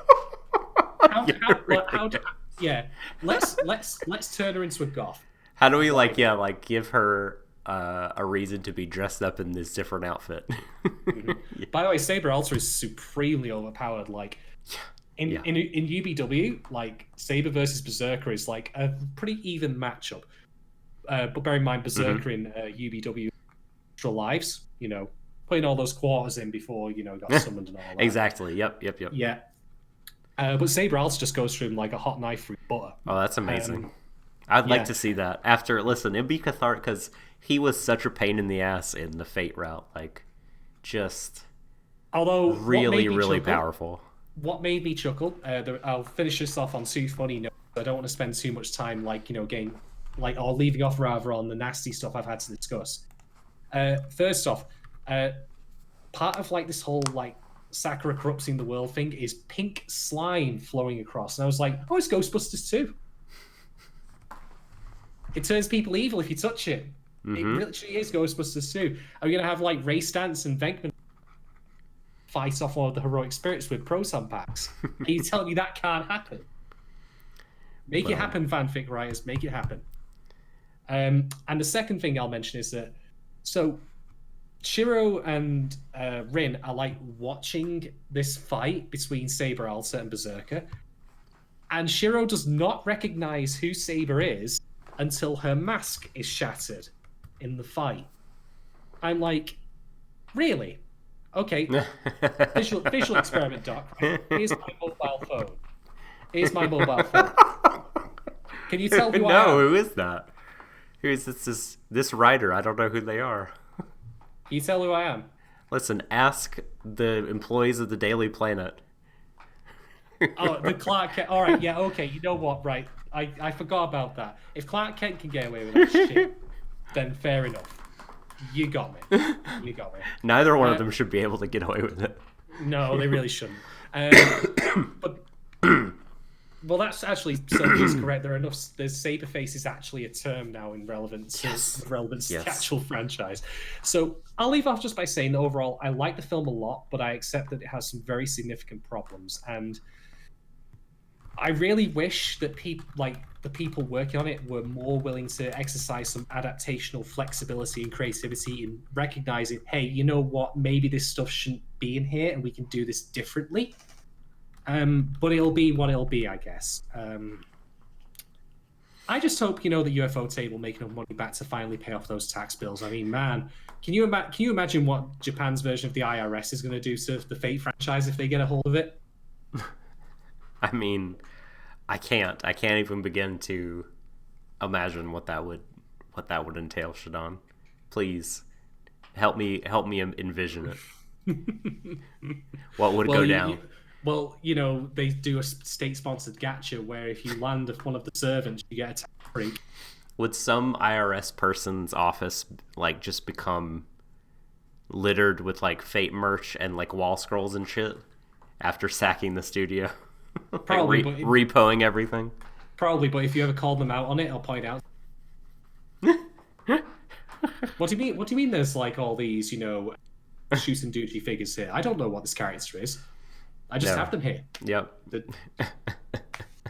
Just saying. All right. Anyway, that leaves behind Fate Stay, Night Heaven's Feel, Lost Butterfly, Caterpillar, Boogaloo, Boogadoo, blah, blah, blah, blah, blah. Doc, you getting aroused such That was necessary. I carry on. Over to you. Okay, so now we're going to talk about something totally different. That is not about anything heavy.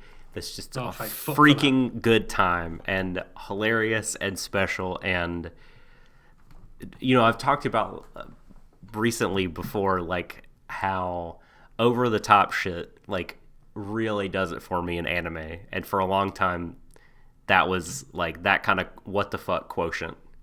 Like, really helped drive what I was interested in and what I liked. And Shin Cooking Master Boy, true Cooking Master Boy, is this show, this season for me. So I don't know if this was adapted from a manga, but I do know that there was another Cooking Master Boy anime that's really long that was from the last decade. And so this show is all about a kid called Mao. This is set in China, by the way. Who is, like, he has become the youngest. This is not Food Wars, no. This is Cooking Master Boy. Different thing. And think of it like Food Wars, but without all the gross. Well, I say gross. I've never seen it, but from what I hear, it's like there's a ton of fan service in that show. But this has none of that, and has got some very sexual courgettes. No. I mean, asparagus. Everyone knows that asparagus is the most sensual of foods. Yeah, it's true. It hasn't made the appearance yet, but we're talking about Food Wars, possibly Food Wars. But yes, Mao is the super chef. He's the youngest kid to ever be bestowed the honored rank of super chef, and he hides it. It's like he's been given like a cool patch on his arm. It's like a dragon with like a frying pan or something, but he keeps a thing tied over it so in his travels no one will know, and they'll treat him as an ordinary person. And so the best way to describe this, Shadon, is if you haven't seen stuff like Food Wars or Toriko and kind of know what the deal is with this kind of shonen cooking thing, basically it's like a samurai show or a battle show or a kung fu movie, but take all the fighting and ninja techniques and everything out and replace it with cooking. Nice. People, the kitchen is a battlefield.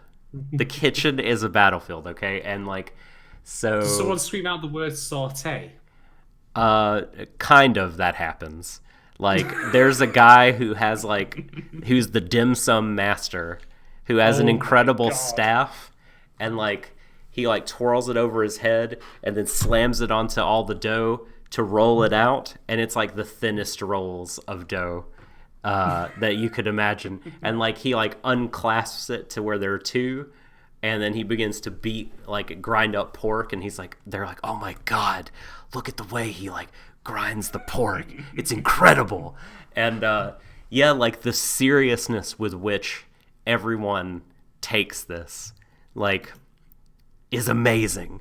You'll see flashbacks, and people that are cooks, they're these huge buff dudes, but with cooking stuff on, and they're just Mao, are you ready to show your true strength?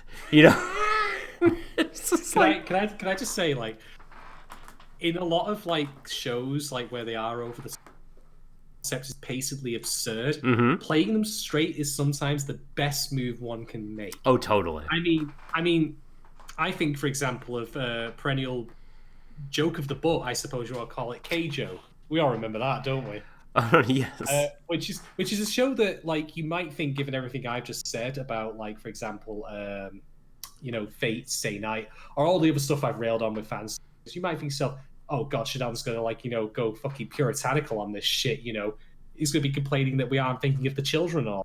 you would be wrong, because my rule on that kind of stuff has always been, hey, you know what? It is what it is. Try and pretend something it's not. That is literally just fan service, the show. And it's very unashamed of it, and it plays the entire concept of, what if a water sport, but where people hit each other with their butts, completely straight. And it works because of that. So I can see it in your case here with this show, like that, hey, you know what? This is complete nonsense. But if we play it straight, that's what makes it enjoyable. It is. It's so tremendous. And it's like, the heart of it is the shonen thing where the kid wants to cook to help people. And like, he meets people along the way that are somehow, misfortuned and like, that have like failed at starting a restaurant, or they can't cook right or whatever. And like, through his cooking and his like kind spirit and his companions, he like helps them get to a better situation while also impressing everybody else. So like, the first episode is a great example of that. Like, it's Mao and his partner and his sort of love interest, who is studying cooking on her own. It's called Cooking, or on Crunchyroll, it's True Cooking Master Boy, Shin Cooking Master Boy. But he's they're traveling, and they happen upon this town, and they end up staying at a place where it was this lady, and she's like, I was gonna have this great restaurant with my brother. He had this great dream, but he failed because like I posted pictures of this in the Discord. It's like, he had these chickens. The town is very famous for they have like chicken statues in this town because they're so famous for their chicken dishes. And they have big like chicken cooking tournaments. But this family had traveled there, and the brother had died with unsuccessful because he was trying like these black chickens, like he couldn't cook them right. And people had said like, oh, these are the chickens of misfortune. Like the chickens have. Why does that sound like a Monty Python? It reminds me of the rabbit from Holy Grail. And it's true. Yes. And I mean, can you imagine John Cleese just saying like, "These are the chickens of misfortune"? I can. Yes, I can. You totally can. So like, she is kind of destitute and is sort of giving up on her brother, but she's kept all the chickens, and she keeps tending to them because somewhere deep in her heart she believes in him, right? And and they see that, and Mao was like, all right, I'm going to enter the cooking contest, the chicken tournament, and I'm going to use the black chickens. I'm going to show everyone that these are not cursed. And so like, he goes there and cooks this incredible chicken, and like I said, super serious tournament. Like, the judges are very much like big dudes in samurai armor, and like, everyone's taking it so seriously, and they like taste the dishes, and they're like, like, this is good chicken to everyone else. But then when they taste Mao's, like, these really buff, like, deep voice serious guys, they're just like, oh my god, this is incredible. And their facial expressions, like, they're like crying. And like, you know how in kaiji they would show like the mental states, but like they would show the images of it. It'd be like, they'll have like the person like falling into a fireball, or like soaring through space, like while they like talk about how good the chicken is. Like, the surface is the most tender, incredible thing I've ever put in my mouth. And like, the flavor is a myriad from all the corners of the world, like the ingredients. And like, when they listen to a Shakespearean soliloquy. Yes. And like, when they cut the chicken open, like light pours out out of the incision. It's so good. It's like, I mean, that's a bit much for an advert for Popeyes. Yes. Oh, I mean, man. people lost their shit about the sub rolls from there, if I remember correctly. But hey, they God. It is so extremely my shit. And I've only got to watch 2 episodes, and the second episode was about the dim sum master. And it's very fun because, like, basically he cooks the best dumpling that you could ever cook. And like, he's challenged Mao, and they're having basically like a battle, but they're just cooking. And the reason Mao beats him is because he gets super conceptual. like and doesn't think of a dumpling as a dumpling, but makes this gigantic thing called like the Big Bang dumpling or whatever, where like it's huge and like all parts of the pig are in it. You need to remember, like, you know, at the end of the day, it needs to be something you can eat. Just a fart. And like when the guy's twirling the staff overhead to like, you know, flatten out, like roll the dough for the dumpling, like it kicks up a huge breeze, like a hurricane force wind, and people in the kitchen are having to take over. It's so good. Like Mao is like rolling the dough for the huge Big Bang dumpling or whatever, and he's like twirling it overhead like his pizza, and he's like, "I can't control it. Please clear a table." What? And then the universe just collapses. Yeah, pretty much. Pretty much. Oh, we're not talking about Beastars, Amy. Sorry, I'm talking about True Cooking Master Boy. Yep. That's coming soon. Yeah, it's coming soon. But yeah, I just really wanted to put everyone onto the show because it's such a pleasant surprise, and there's a lot of really heavy shit that people are watching and talking about that are worth watching and talking about.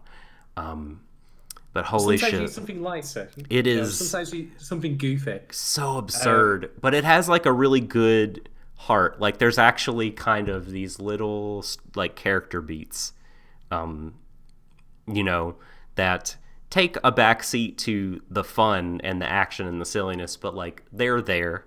Like the little guy who runs errands, like he never stops believing in Mao, even when everyone else does. Like, and that's rewarded. The main lady who's the owner of the kitchen that Mao works in, the restaurant rather, like she has a thing for him, and like she kind of goes through some ups and downs in terms of like how she's like, oh, I didn't really believe in him with all my heart when he was losing to the dumpling master, the dim sum master. Like, you know, this is really weighing on me. And next episode, they're clearly gonna get like kidnapped by like evil cooking ninjas. You see in the preview, there's like oh my gosh, I'm so ready. Like I'm gonna go watch more immediately when we finish this. Amazing. Just to answer your question, Amy, this is a kind of intermission. It's the, you know, the unlabeled part of this particular stream of thought series we're doing on Vinland Saga, because there was no Vinland Saga episode yesterday, owing to sports, you know. Fucking sports ruining everything as always for jocks, you know. Am I right? Making life difficult for us nerds. Jocks, man. Shit. So we're kind of talking about watching other stuff we've been watching in the interim, just so we can get them out there, because obviously, you know, as much as we like discussing Vinland Saga and to a lesser extent Kabuchiko Sherlock, we do want to talk about, you know, other stuff that people might be interested in. So, with all that said, let's talk about Beastars. So let me just impress on you my initial like thoughts when I heard about this show.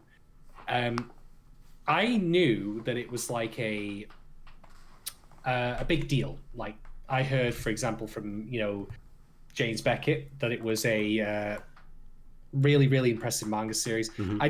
The buzz about it had been nothing but positive, but I otherwise knew very little about it. I knew that, of course, like it featured anthropomorphized animals. That was kind of it. And then I found out that it was being adapted by Studio Orange. Who is Studio Orange, if you might ask? They're the people who are collectively embarrassing the rest of the anime industry of how good their CG is. It's true. Because they're the people who made one of my favorite time, Land of the Lustrous. And they've done work, of course, and other stuff previously, such as doing a lot of CG work in, for example, I believe, Macross Frontier. I think they did a bit in that. Yeah. They did in, what was the show? Oh, Majestic Prince. It was a sort of under-the-radar mecha show from early this decade that I liked. And they did all the CG. They did a really good job with the mecha battles there. Yeah, the thing that I want to impress on you all about Studio Orange is not only is their fidelity and like their skill in doing CG good, like in terms of like making the characters fit the material they came from while still existing as CG elements, but their direction and storyboarding is usually pretty phenomenal. Just go watch episode 10 of Land of the Lustrous, for example, and watch the scenes where Diamond is being pursued by the Lunarian. It's filmed like a horror film, with like close-up shaky cam over the shoulder. Like, wow. That it's incredible stuff that they've done. So that, like, okay, people I know and respect telling me this is great, source material, plus a studio I really personally respect and admire for the stuff they've done. Like, they're working on this. I'm like, hell yeah, I'm gonna watch the ever-loving crap out of this. And then Netflix decides to put a crimper on that. Because, yeah, you'd be correct, Amy, it is indeed the same people. Because if there's one thing that, hasn't caught up with technology, it's licensing laws. So Netflix currently are only airing Beastars week on week in Japan. It's not even licensing laws. It's just like their sort of commitment to the idea that America enjoys binge watching more than the episode on episode each week model. Like they are like, America loves the content dump. And it's really a shame because it hurts anime over here, because the anime discussion is less about binge and more about the week on week conversation. Yep. I would agree. But luckily, can I just say just one more thing, Netflix, and that is, at least for us here in America, at least, I mean, I still don't like the Netflix thing that happens, the anime jail thing. But at least the turnaround time for Beastars is going to be shorter than most of the stuff that I can remember. Like Kakegurui took forever, but especially season 2. But this one, Netflix has said, I think on Twitter, that January 2020 it'll be up. So I think right after it finishes airing, they're going to put it on Netflix, which is like not great still, but better. Better. So I pay for Netflix because I do believe in, paying for the services I want. But I'm very sorry to say, Netflix, if you're out there, take the podcast. If you're not going to, provide me with content at the same rate as other regions when I pay for the same service, then I'm just going to take it on my own to, get a hold of it. Because piracy is, as it has always been, it's a supply problem. It's not a question of people not having the money necessarily, although I'm not going to pretend there are people out there who can't afford such things, especially as streaming services start to fragment more and more. But for me, like it was with Napster way back when, in the days, if you were old enough to remember that is, that only existed because there was no adequate service or provision for the content people wanted in the first place. So if you're not going to give me the stuff that I'm paying for, conscience to pirate. And what are you going to do? Stop me, threaten me for not paying my bill when I do? Yeah. All right. So enough talking about that, though. I went into Beastars with a mild understanding of murder mystery. What is the premise of Beastars if you're not familiar with it? So, it is set in a school, Cherryton School, which is inhabited by herbivores and carnivores. So these are basically anthropomorphized animals of various stripes. You got your sheep, you got your zebra, you got your wolves, you got your tigers, you got your lions, giraffes, elephants, etc., etc., etc., etc., etc., etc. Fair enough. Imagine a zoo, but also mixed with a high school, basically. And there are no enclosures; people can mingle together. And there is a alpaca named Tem. And Tem is murdered by an unknown assailant and actually eaten alive in the opening episode. And this kind of shocks everyone because herbivores and carnivores in the world of Beastars get along pretty well. You don't, for example, you've got, say, your zebras walking down the corridor of the school, and you got your lions walking past, and the lions will just say, hey, how's it going? They won't just suddenly go, ah, like that. They won't take a bite out of them, So that's the world, but what about the people inside of it? So our lead character is Lugosi, who is, I don't want to say for certain if it was named after Bela Lugosi, but it might actually fit given the fact that the entire show features a heavy emphasis on dramatics and theatre. So who can say? But Lugosi is a grey wolf, and he, for the longest time, has been fighting his primal nature, his predatory nature, to cut loose and just hunt and devour, as a wolf is wont to do. And one evening, he encounters a white rabbit named Haru, and he kind of loses control and injures her, like catches her real close, like holding her like this.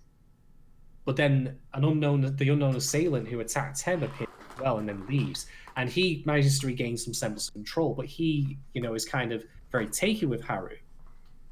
And this is all set against the backdrop of the upcoming play that's about Adler the Reaper, which is being, or rather, the star of which is going to be the stag Lewis. And Lewis has got his own problems with how, people perceive him and what his role is as a herbivore.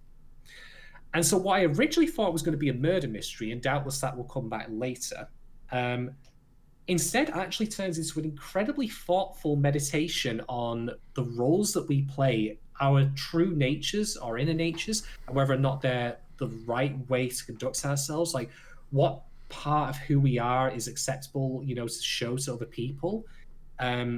Is it right that we embrace who we should be, or rather should we set our own path? It's some really, really incredible stuff that's just kind of had me transfixed with the strongest shows I've seen this year thus far. And it's certainly, in my opinion, going to be the best one out of the fall. And I have been blown away by how good it is. Like, it's easy to look at it and think, it's the kind of thing. But it's really, like, I firstly don't have a problem with furries anyway. But secondly, like, it's so much more than what its surface level implies. And every episode, I've been just enraptured by how much you can take away from it. So let me talk about Adler for a second. So the play that stars Adler, the Reaper, he wears a skull on his face. But the idea of the Reaper in this, of Adler, is that he is a misunderstood character who just wants to find love. Now, how does that tie in with the characters? Lewis is the one playing Adler, but he continually makes demands of the carnivore sees that they need to start acting more like who they are, because he himself recognizes that as a herbivore, he has a role to play in which he must be vulnerable, he must be prey, but he doesn't want to be that. He wants to be stronger than that. And so the role of Adler, the Reaper that is feared by everyone, allows him to, act out a role that he, in theory, can never truly play. A life position he can never truly have. But what then gets even better is that this goes so far that in an incident that happens backstage, Lewis actually gets injured and his leg is like, his ankle's broken, and he refuses treatment because it will take him off the performance. And it gets to the point where it is crippling him. It's like infected and stuff. So eventually that overwhelms him after the end of a performance, and he collapses the role to one of the other club members for the drama club, a tiger named Bill. I wasn't going to say Tony. Tony had already graduated from Cherry 2 years ago. So he went on, of course, to make a great career in breakfast cereal commercials. But yeah, Bill the tiger. Bill takes on the role of Adler. But the thing is, as a carnivore who can't eat meat, because it's made clear in the world building that the carnivores all eat soy-based products. They don't eat. They don't eat actual soy boys. I know, man. I'm sure some right wingers could take a, in that way. I'm just like, please don't. Just kindly fuck off. No, really, Bill the tiger. His name is Bill. So funny. Yeah. He takes on the role of Adler, and he finds it empowering because he then gets to act on stage like the carnivore is always meant to be.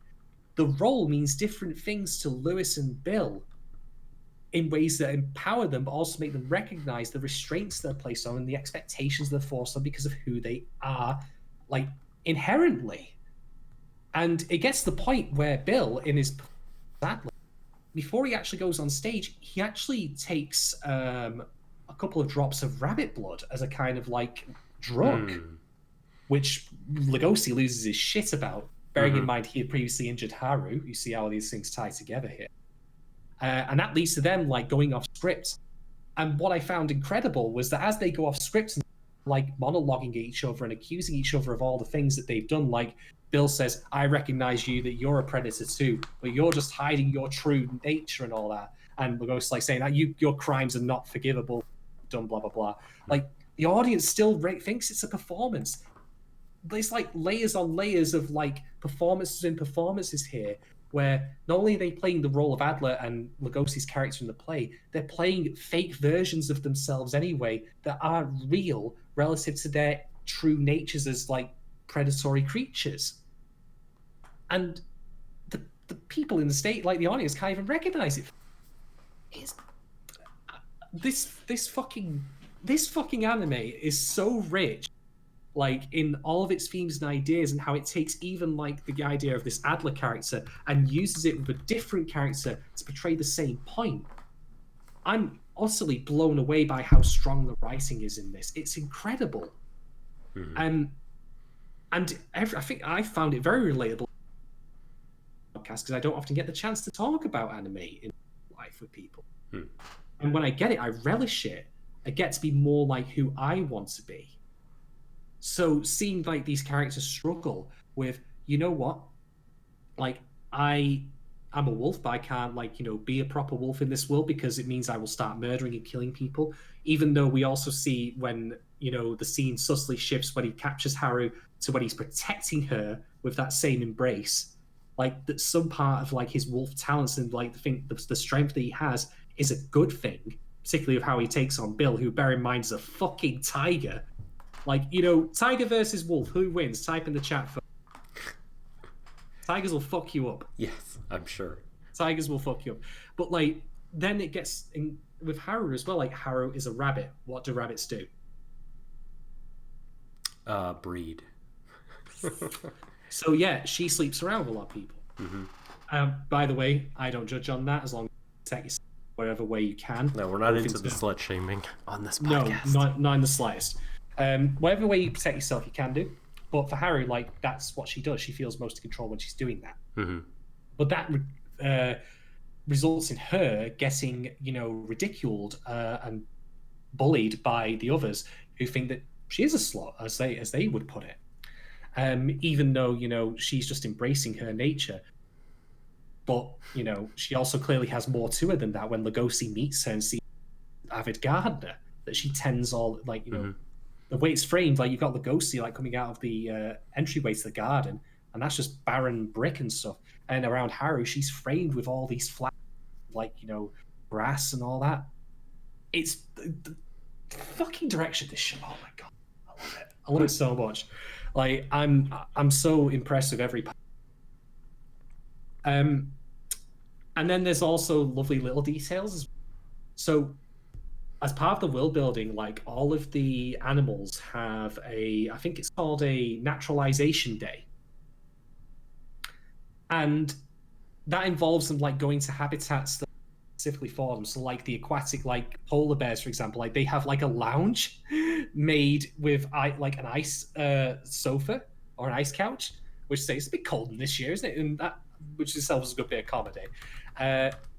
And the wolves, like, they all congregate under a full moon environment inside like a dome. And that in itself is very telling, because Lugosi, he doesn't associate with any of the other wolves, even though wolves are inherently pack animals. So that in itself was like very telling. Although Lugosi's best friend is a dog, so canines, you know, similar kind of thing going on there. And then there's even more to it than that. Like, Lugosi works in the drama club as a backstage lighting operator because he himself has lived backstage most of his life, restraining his urges, restraining his nature. Every single part of this fucking show feels like it's been made to serve a purpose. There's not a wasted second in it. Even when it's just doing something goofy, like having the wonderful comedy of the news club, where... The news club. Yeah, where the news club is run by a tiny mouse who's yelling. Of course, a mouse. Who's yelling at all of the huge people, all the huge animals, including an elephant. And the way this is framed is you first see the mouse like up close in the camera like this, and he's yelling at all of them in the background. And then it cuts away. He's on a tiny mouse-sized table that in turn is on another table, just so he can try and be imposing, yelling at his fellow club members for not getting a proper picture of Lewis. Does he have large ears? Does he have large ears and wear a visor? Wear a what, sorry? A visor. No, he really should do. Yes. And I'm still of the opinion that when that English dub comes, Simmons should voice the mouse journalist, because of course, Gary Pictures of Lewis, Parker, Gary Pictures of Lewis. What do you mean you want to Spider-Man? Totally. Get off the Spider-Man case. Get on those. Like, I mean, I'll admit that the murder mystery thing with Tem has wayside thus far. I mean, I've complained, for example, in other shows that we've covered where, like, hey, it started off this thing and then it moved elsewhere. Shouldn't that be a big deal? Like in Kabukiyo Sherlock, for example. But I'm willing to cut Beastars a lot of slack because everything else that's happening is so fascinating to me. I love every single part of this story and what it's trying to do in saying that, yeah, you know what? There's parts of our inner nature that we shouldn't embrace necessarily, like, you know, predatory nature and stuff like that and our worst urges. But there's also parts that come in that package of, you know, our nature that are worth keeping and using, you know, for the good of others. It's not a case of all or nothing here. There's a, you know, there's a grey area to it. And I want to say one final thing as well. I fucking love Lugosi's voice actor. Lugosi's voice actor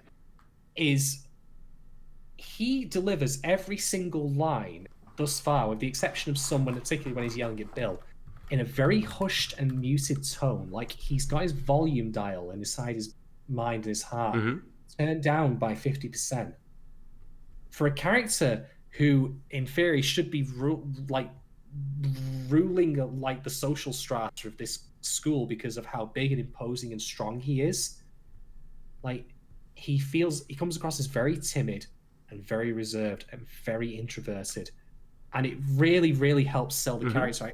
It's one of the more impressive visual performances. Like, it'd be very easy to have like him just be played by the guy who plays Joker in Persona 5, whatever, and maybe it could very also, if this turns out to be the case, but we should look it up. Yeah, maybe I should be making, like, you know, sweeping statements like that without checking. But I really am impressed with the performance and what it helps bring the characters to life with. You know, sell them as the quiet creature that they are, who really, really, you know, otherwise wants, even if he doesn't, like, or at least, like, unconsciously wants to be so much louder than he. This show is just so good. It probably could very well be my anime of the year if it policy, and that's high praise because Psycho 200 this year. It's punching that high. And I have to again go back to Studio Orange for doing all the do with it. Like, the animation is silky smooth, and I think that, like, for them, working with characters who are not strictly human, yeah, the Lustrous looks human, but they were gangly, androgynous people. And then, of course, we have the characters of Beastars. I think that really helps them, you know, like, that's when CG's worlding, I think, works in its favor, because you're not dealing with people who are meant to be interpreted as actual human beings. Same, like, you know, me and you discussed Cardo, for example, how stiff that was. Sometimes it was pretty bad, yeah. It was pretty bad, yeah, like the T-pose hugs and all that. Yeah, you remember those. I haven't thought about that in forever. Yeah. Them riding in cars was pretty rough as well. Like, I remember one time it showed them get out of the car. I'm like, no, what are you doing? Don't show them get out of the car. It's going to look terrible. And it did. Yeah. So they continue to really knock this. In particular, I love the use of Tem is murdered, because he, like, bursts into the empty theater, which is completely dark. And so, rather than maintaining his color and it just simply being, like, you know, faded into black, he turns entirely black in the darkness, just his outline. But then when the creature that hunts him comes in there, it's outlined away. Like, it's such a lovely artistic touch. So much of this show, like, again, is just really, really well handled. And I don't mind gushing about it. I could not recommend it enough. And And on top of that, like I say, when it wants to have its humor is really on point as well, without being jarring. I just hope it does eventually come back to the 10 thing, because that has been put by the wayside and not really considered to this point. But as I say, with everything else that's going on and all the rich things, like, to be extracted from it, to be mined from it, in terms of how, we portray roles, even when we're not on a stage, and whether that's the right thing for us or not.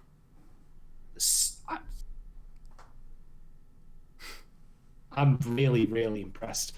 Like, I have high standards, and this is meeting them. Absolutely. Oh boy. So, man.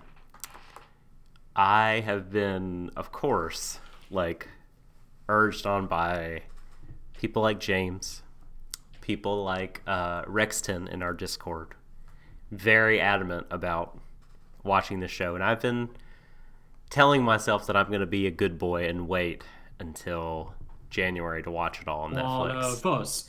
One of us. Yeah, I know, but now I'm like, I think I might have to take to the high seas for this one. One of us. I had to go swashbuckling because, it really does seem like that they can get so much mileage thematically out of a premise like this. Like, it's just rich for mining.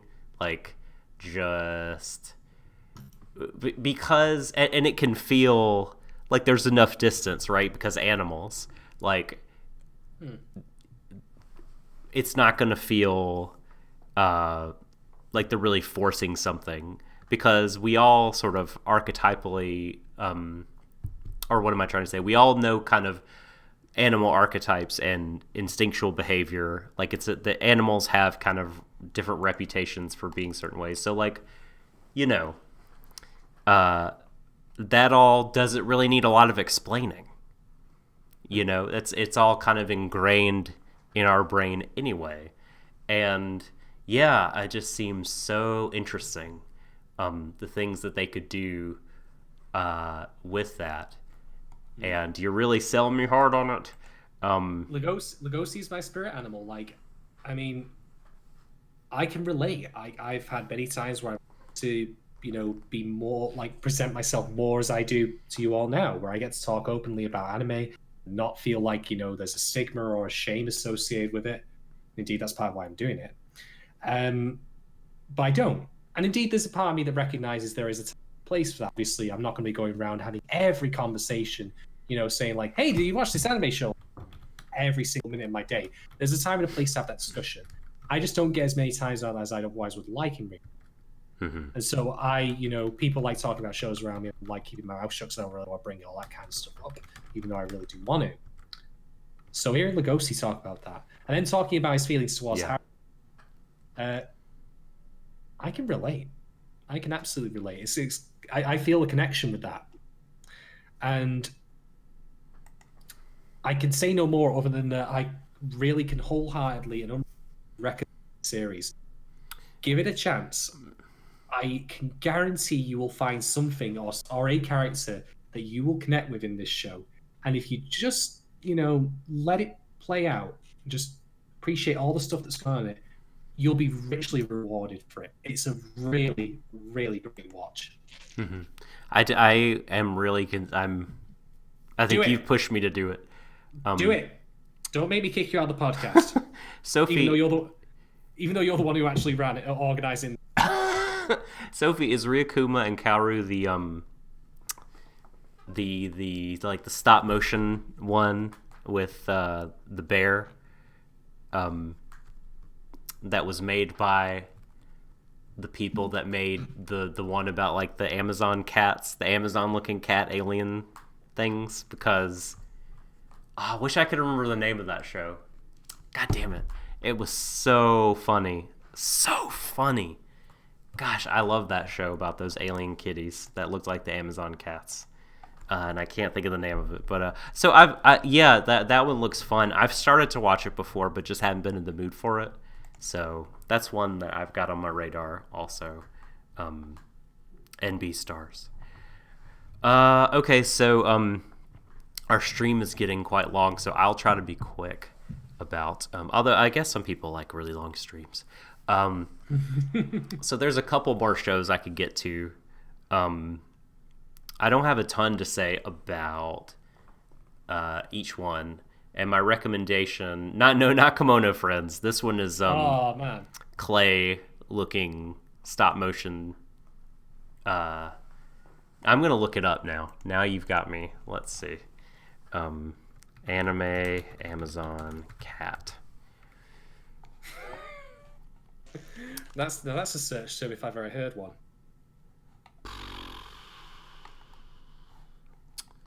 Not Bananya. What is it? What was it? Gosh. So it came out in 2016 about alien cats. You need to ask Siri for that one. Not Cat Planet Cuties. No, it is not that. Shoot. Have you got safe search turned on, Doc? Just checking. Kuma and Kaoru. All right. All right, I'm going to get to it this way. Stop motion created by Dwarf Studio in cooperation with Son X that premiered on Netflix. Aki Kondo. Did you do this?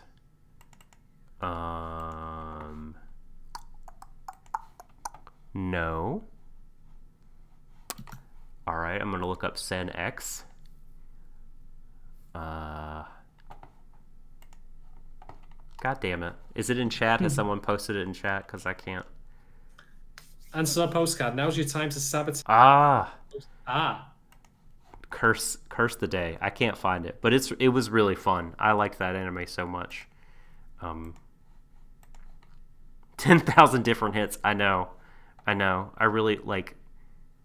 Basically, these like aliens that looked like the Amazon box cats landed, like they crashed or whatever on Earth, and they were trying to leave, but they're all pretty stupid.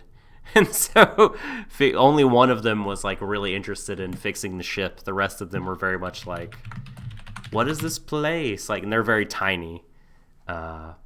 So yeah, I know, right? This research is really good television. And I failed at it. I totally Googling failed. intensifies. Yeah, because I'm self-conscious about it. I don't want to do it anymore and take up any more time with it. So the thing I will talk about really briefly, though, is No Guns Life.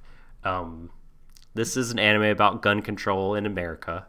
And no, it's not. I don't know why they call it this, but this is like a show that is a sort of noir, cyberpunkish kind of thing where it's Nyanbo. Yes, thank you. Nyanbo is. I was convinced that you would that in cold sweat at 3:00 in the morning, yelling Nyambo, and your wife would have woken up and gone, "What's that?" And it's like, "Oh, I'm sorry, honey, I didn't mean that. My bad." Nyanbo is a Japanese anime television series by Shirogumi, a spin-off of Kiyohiko Azuma's Yotsubato manga. So this is like related to that if you like that manga. It's a very popular manga. Cat versions of Danbo characters. Man, this show is so funny. God damn it. It really cracked me up. As Korotora, this is a summary for episode 2. As Korotora places a ball into a UFO piece, the UFO piece rejects it. They meet the Nyanbo angels. I don't know. But of course. It's ridiculous. What a great show. Anyway, No Guns Life. Let's talk about that because it's worthy to be talked about. It's a fun show. It is weird but great. You're right. I don't know if I'd call it great, but it's cool and good, and it is exactly as advertised, right? It is. Yeah, it's a cyberpunk noir thing where it's the far future. It is like people are getting cybernetic enhancements to their body parts, and it's because of this war. The government made a bunch of cyborgs and everything, and so as you do, yeah. And after that, it became this commercial thing, like there's one scene where like you see this doctor character, or not even a doctor, is like a weird, because she's a doctor but of cybernetics, right? So she's not like I can do surgery on human flesh, but she's like a gear monkey. And anime does those characters really well, like that are obsessive, like ladies that are like just super obsessive about technology. Like there's one in My Hero Academia who I really like. She has her lovelies, as she calls them, her tech. But this girl is the owner of a shop, and yeah, there's a part where she's basically takes this one girl apart, like all the way, and it could be a little unsettling because she's just took you apart to change cybernetics. And but the main character is this guy who basically has a gun, like a pistol, Magnum type pistol for a head. And he runs like a private detective agency. If I may point out, if that's not a customization option 7, then I will be incredibly disappointed, CT. Make it happen. I want to have a single action army as a head for my cyberpunk character. I'm just saying, I will pay for it. Like cyberpunk Winry, that is such a good analogy of this character. But yeah, so yeah, he runs a private detective agency, and his hobbies are like house cleaning. He's a very mild-mannered, gun-headed man. But when he has to, and he has a certain type of cigarette that he loves, for instance, that he will only smoke. He's a chain smoker. There's nary a scene in the show where he's not smoking, but he's very loyal to this one brand. How a gun smokes is he doesn't stick it in the gun barrel. He like sticks it. He has like a mandible, like a jaw, so he like puts it in there. I don't know how he's smoking. I don't know how that goes, but it happens. And so this guy, he gets mixed up in this case where that turns him, kind of pits him against the government, right? As these things tend to go. Like a big giant, like ye old suit of armor stumbles into his office, and it's like, help me, I've been framed. They're acting like I've killed somebody, but it's not true. Like, I'm part of this big like cover up. There's like a secret lab where they're experimenting on kids and turning them into evil, like out of control cyborgs. You do. He gets into it very deep, and he ends up rescuing the kid, and he fights against a scantily clad lady who is cybernetically enhanced. Again, as you do. Yep. None of this sounds unusual. This is very much like, yes, this show is as advertised. It was a Tuesday. And so yeah, like you have big gunhead guy trying to unravel the mystery of the kid who was controlling the suit of armor. He has an enhancement called Harmony, which just means like his body, like he's paralytic, but he can, with Harmony, control any, like, sort of possess cyborgs. At one point, he possesses Mr. Gunhead, the main character, and gets him into all kinds of trouble. Just quite unethical, as you'd imagine. So yeah, the detective is trying to be, so who's this kid? What is going on with him? What is the lab he's talking about? Like, who's controlling it? Like, what do they want? And getting into a lot of fights with cybernetically enhanced grown-ups and teens along the way.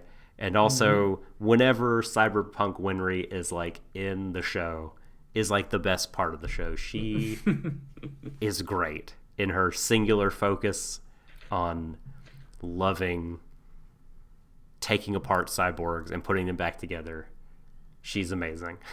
and it's fun. It's like, one of those things like that's pretty, like, mindless is not the right word, but like you don't really have to think about it a lot. You can turn your brain space.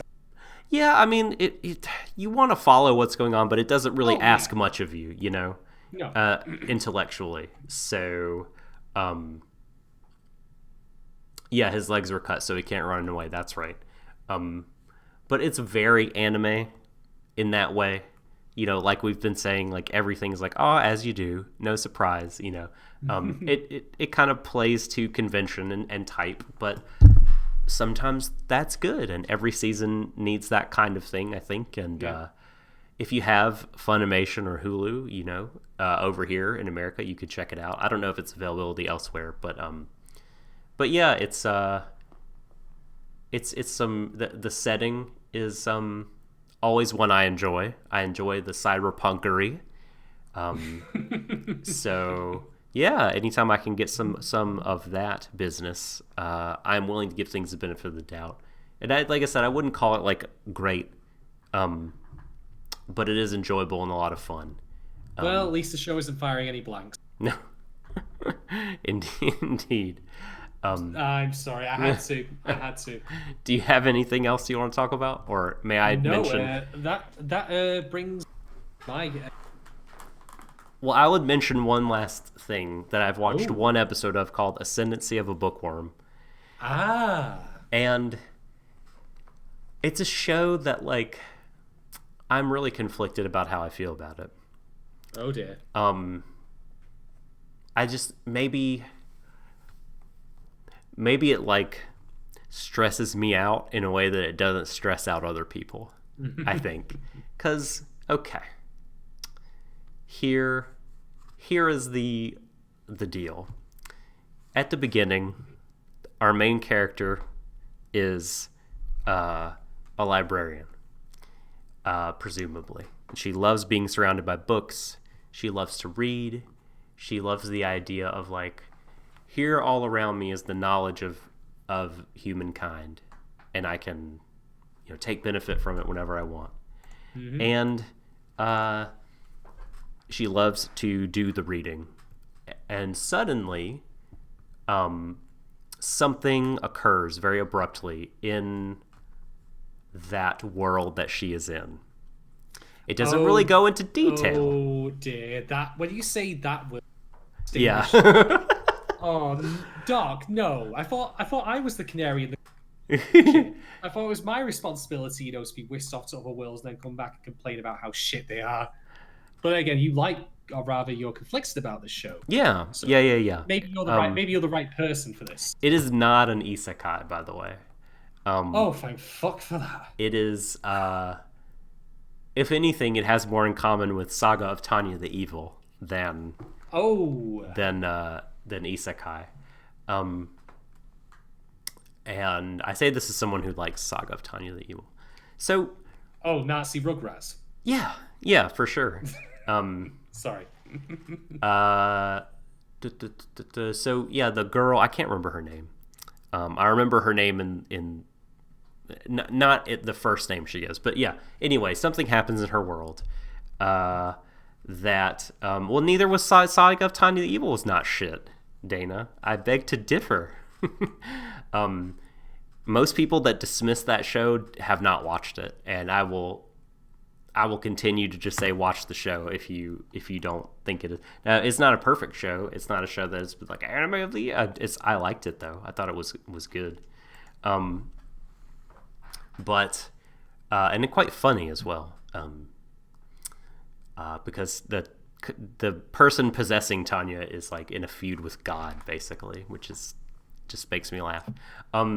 Anyway, Bookworm. Back to Bookworm. So yeah, like I said, something occurs in the librarian's world. She doesn't really explain the nature of the disaster in the first episode, but she does have a dying wish that is like, let me like be surrounded by books again, or let me read again in the next life. You did. I said it's like Tanya, and you said it's not shit though. Like I think Bookworm. I think Dana was referring to my comment about isekai. Oh, I apologize. This is what delay gets us. I apologize. Very sorry. That's my bad. So, yes, she has a prayer to God, like, let me read more. And then suddenly she wakes up as a very young girl called, it's pronounced Mine, but it's spelled Maine, like a main character. Oh, it's in the state. Yeah. No, without the E. Without the E. Finally, Maine has a... No, but that's not, it's not the same spelling. So no representation for Mainites. Anyway. So Maine, like, this other girl has come into possession of Maine's body. Maine is a pre-existing person with memories, thoughts, and feelings of her own. And now our previous character is inhabiting the body. I don't know if the kid has died. I don't know if she's been poofed into non-existence. I don't know if the original Maine swapped places and went to the disastrous future time. Oh, so we're getting the Your Names shenanigans again. Well, but they're both ladies. So without all the, I have breasts now, you know. What's this? What is this? How do I use this? Right, without all of this. I don't know what happened to the previous, but, like, let me just tell you that the lease my consciousness, contract renewed. My consciousness, sort of awakening in another person's body is terrifying to me. It is horrific. I would rather die. That, especially if you go across time like Maine did, because in the world that she is in now, no more books. Or rather, it is a pre-printing press time in history. And so they must be hand-copied, and therefore only really, really, really rich people have them. Witches have books. Spells, admittedly, but they do have books. Like, for a while, she thinks that books don't exist because her family's like, what's a book? And she's also too small to open the door. Like, that's how little she is. And the family are buying this drastic change in personality because apparently when the main character possesses Maine's body, Maine was very, very sick, had a very high fever. And so it's like you're still feeling weird from the sickness, kind of thing. But was she down with it? She was not down with the sickness. Sorry. Yeah. And so in the first episode, she finds a book and tries to get to read it, but the man won't let her because it's only for rich nobles. And that's kind of the first episode. Like, before we are privy to the flashback, the very beginning is like a really kind of fanciful, like, handsome looking scholar type in a tower that puts a magical item on Maine and, is trying to figure out stuff about her past. He's like, you love books so much. You've written several books.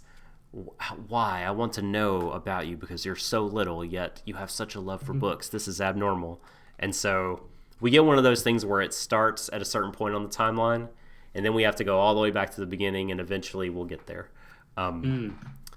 But my goodness, I was just so kind of unsettled by this whole thing about forcing a consciousness out of the body and, like, now existing in a totally different time. Well, I'm incredibly disappointed, Doc, because that means I now have to.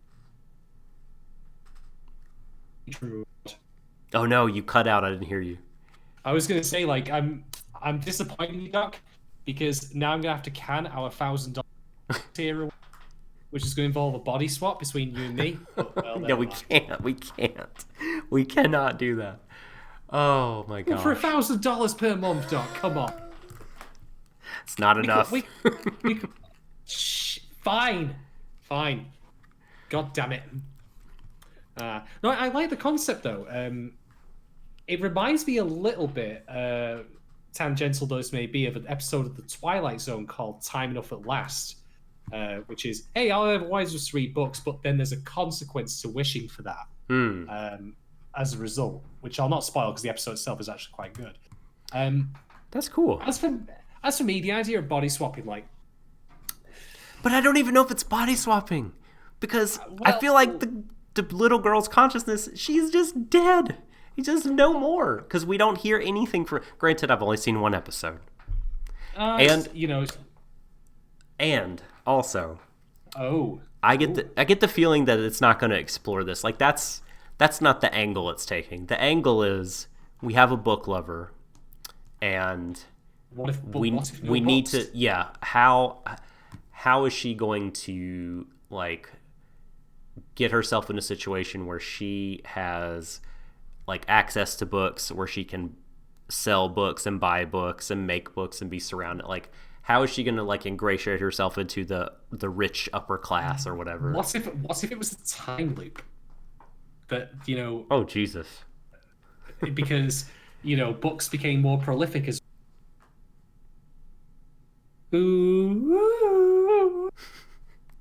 sorry. Oh my gosh. I don't know. I've not watched the show, so I can't. But yeah, not bad concepts of itself. Like that fish out of water thing, you know, like what? Well, here's the thing I love. Now it's gone, but do I bring it back? Like, can I bring it? I mean, we've seen concepts like this recently, like with what was that film where the gentleman like was the only person in the world who remembered the music of the Beastars? Oh yeah. Mm-hmm. That kind of thing. And then he made he made a lot of money.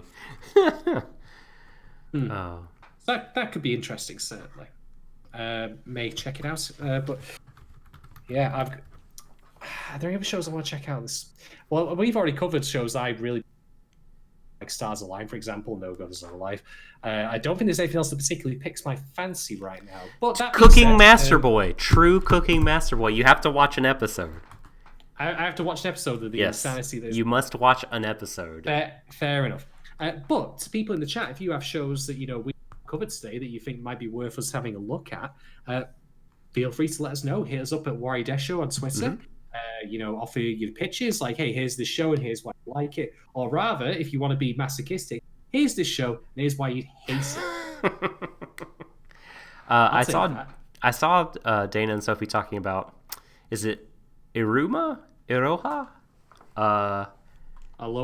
No.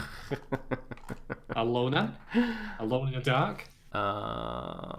I'm scrolling up, but I can't. They'll have to remind us which one they're talking about and whether or not it's good.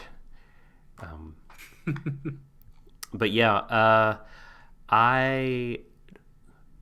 because of the nature of my life at the moment, I don't get to watch as many seasonal shows as I would like to. So, in addition to Vinland and Sherlock, we're talking about currently airing stuff. Yes, you definitely want Shadon to watch Rakugo Shinju. Yes, you should. You would love it a lot. It's excellent. And I'm gonna try to keep up with Shin Cooking Master Boy and Stars Align for sure. Well, I almost watched that for this podcast. I almost watched it. I was very, very close, but I just wanted to keep on with the other things that I was watching. So, but I might check it out. But yeah, like I said, it's hard for me to keep up. But I think I've got 3 in addition to two more in addition to what we're covering. That I'm going to try to stay on top of. And freaking Beastars. No, it is 3. God damn it. This is why I like to binge, because it's so hard for me to keep up with everything week on week. Well, I guess you and me are going to talk about that in the new year then. I guess, but I'd love to talk about it on... well, I guess we're not going to do an Anime of the Year type podcast, so maybe we'll find occasion to talk about it. We may have to parachute in the bucket, man. We definitely will. I think that has to happen. Mm-hmm. Anyway, I think that otherwise wraps up our discussion. Yep, it sure do. Yeah. But normally in this space we do 12 shows. Gosh, Dana. Normally in this space we do we do Vinland Saga, and that will resume next week. Oh yes, when we get the cage match of the century. Exactly. Except the cage hasn't been invented. No. It's Farkel in a cell. What rhymes with boat? That's a good like fighty Goat. word. That's the goat. Like, bloat, Stoat. float, stoat, choke on a. No, but just I guess battle on the boat. There is no boat in this one though. There's the fighting in the snowfield. Well, listen, there's no cage either, but we're gonna be like we have to think of something of the time. We have to put them in a boat. Match. So yeah, we finally get to see if Thorfinn, finally kills his great uncle. Mm-hmm. That's gonna go down well. Yeah. Well done, kid. You fucked me up real good. I can't imagine Farkel dying. Like Farkel is like the one character I can imagine who's physically capable of punching the common cold out of his own body.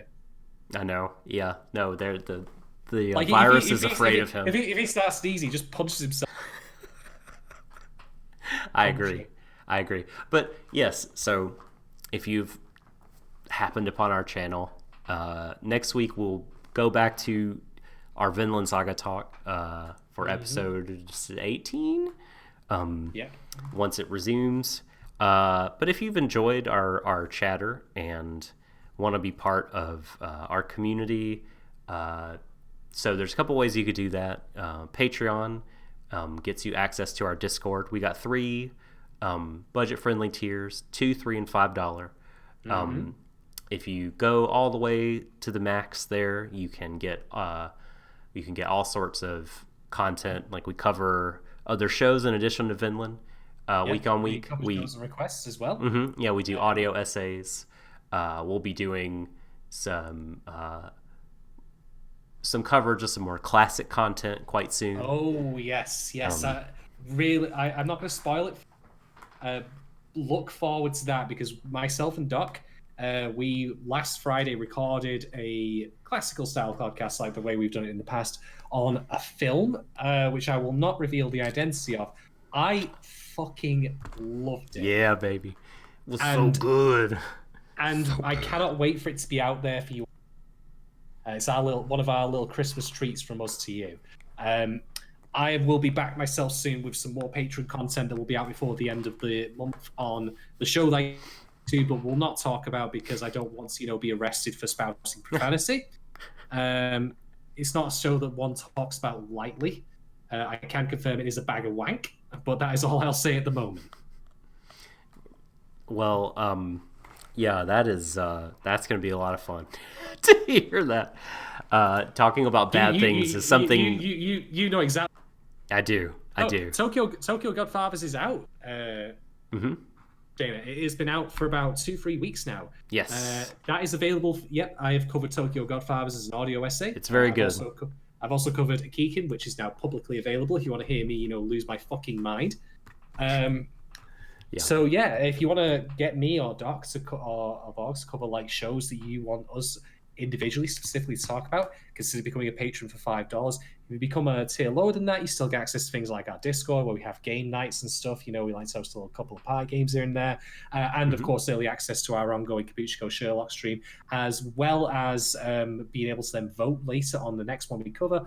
All sorts of great stuff. So give it a look, put a little change in the tip jar for us, and I promise you will be it'll be well worth it. Also, there you can tweet us at Warui Deshou, Gmail, waruideshou@gmail.com. We have a YouTube. When we could still stream on YouTube, we had a pretty active comment section. That's still pretty active. And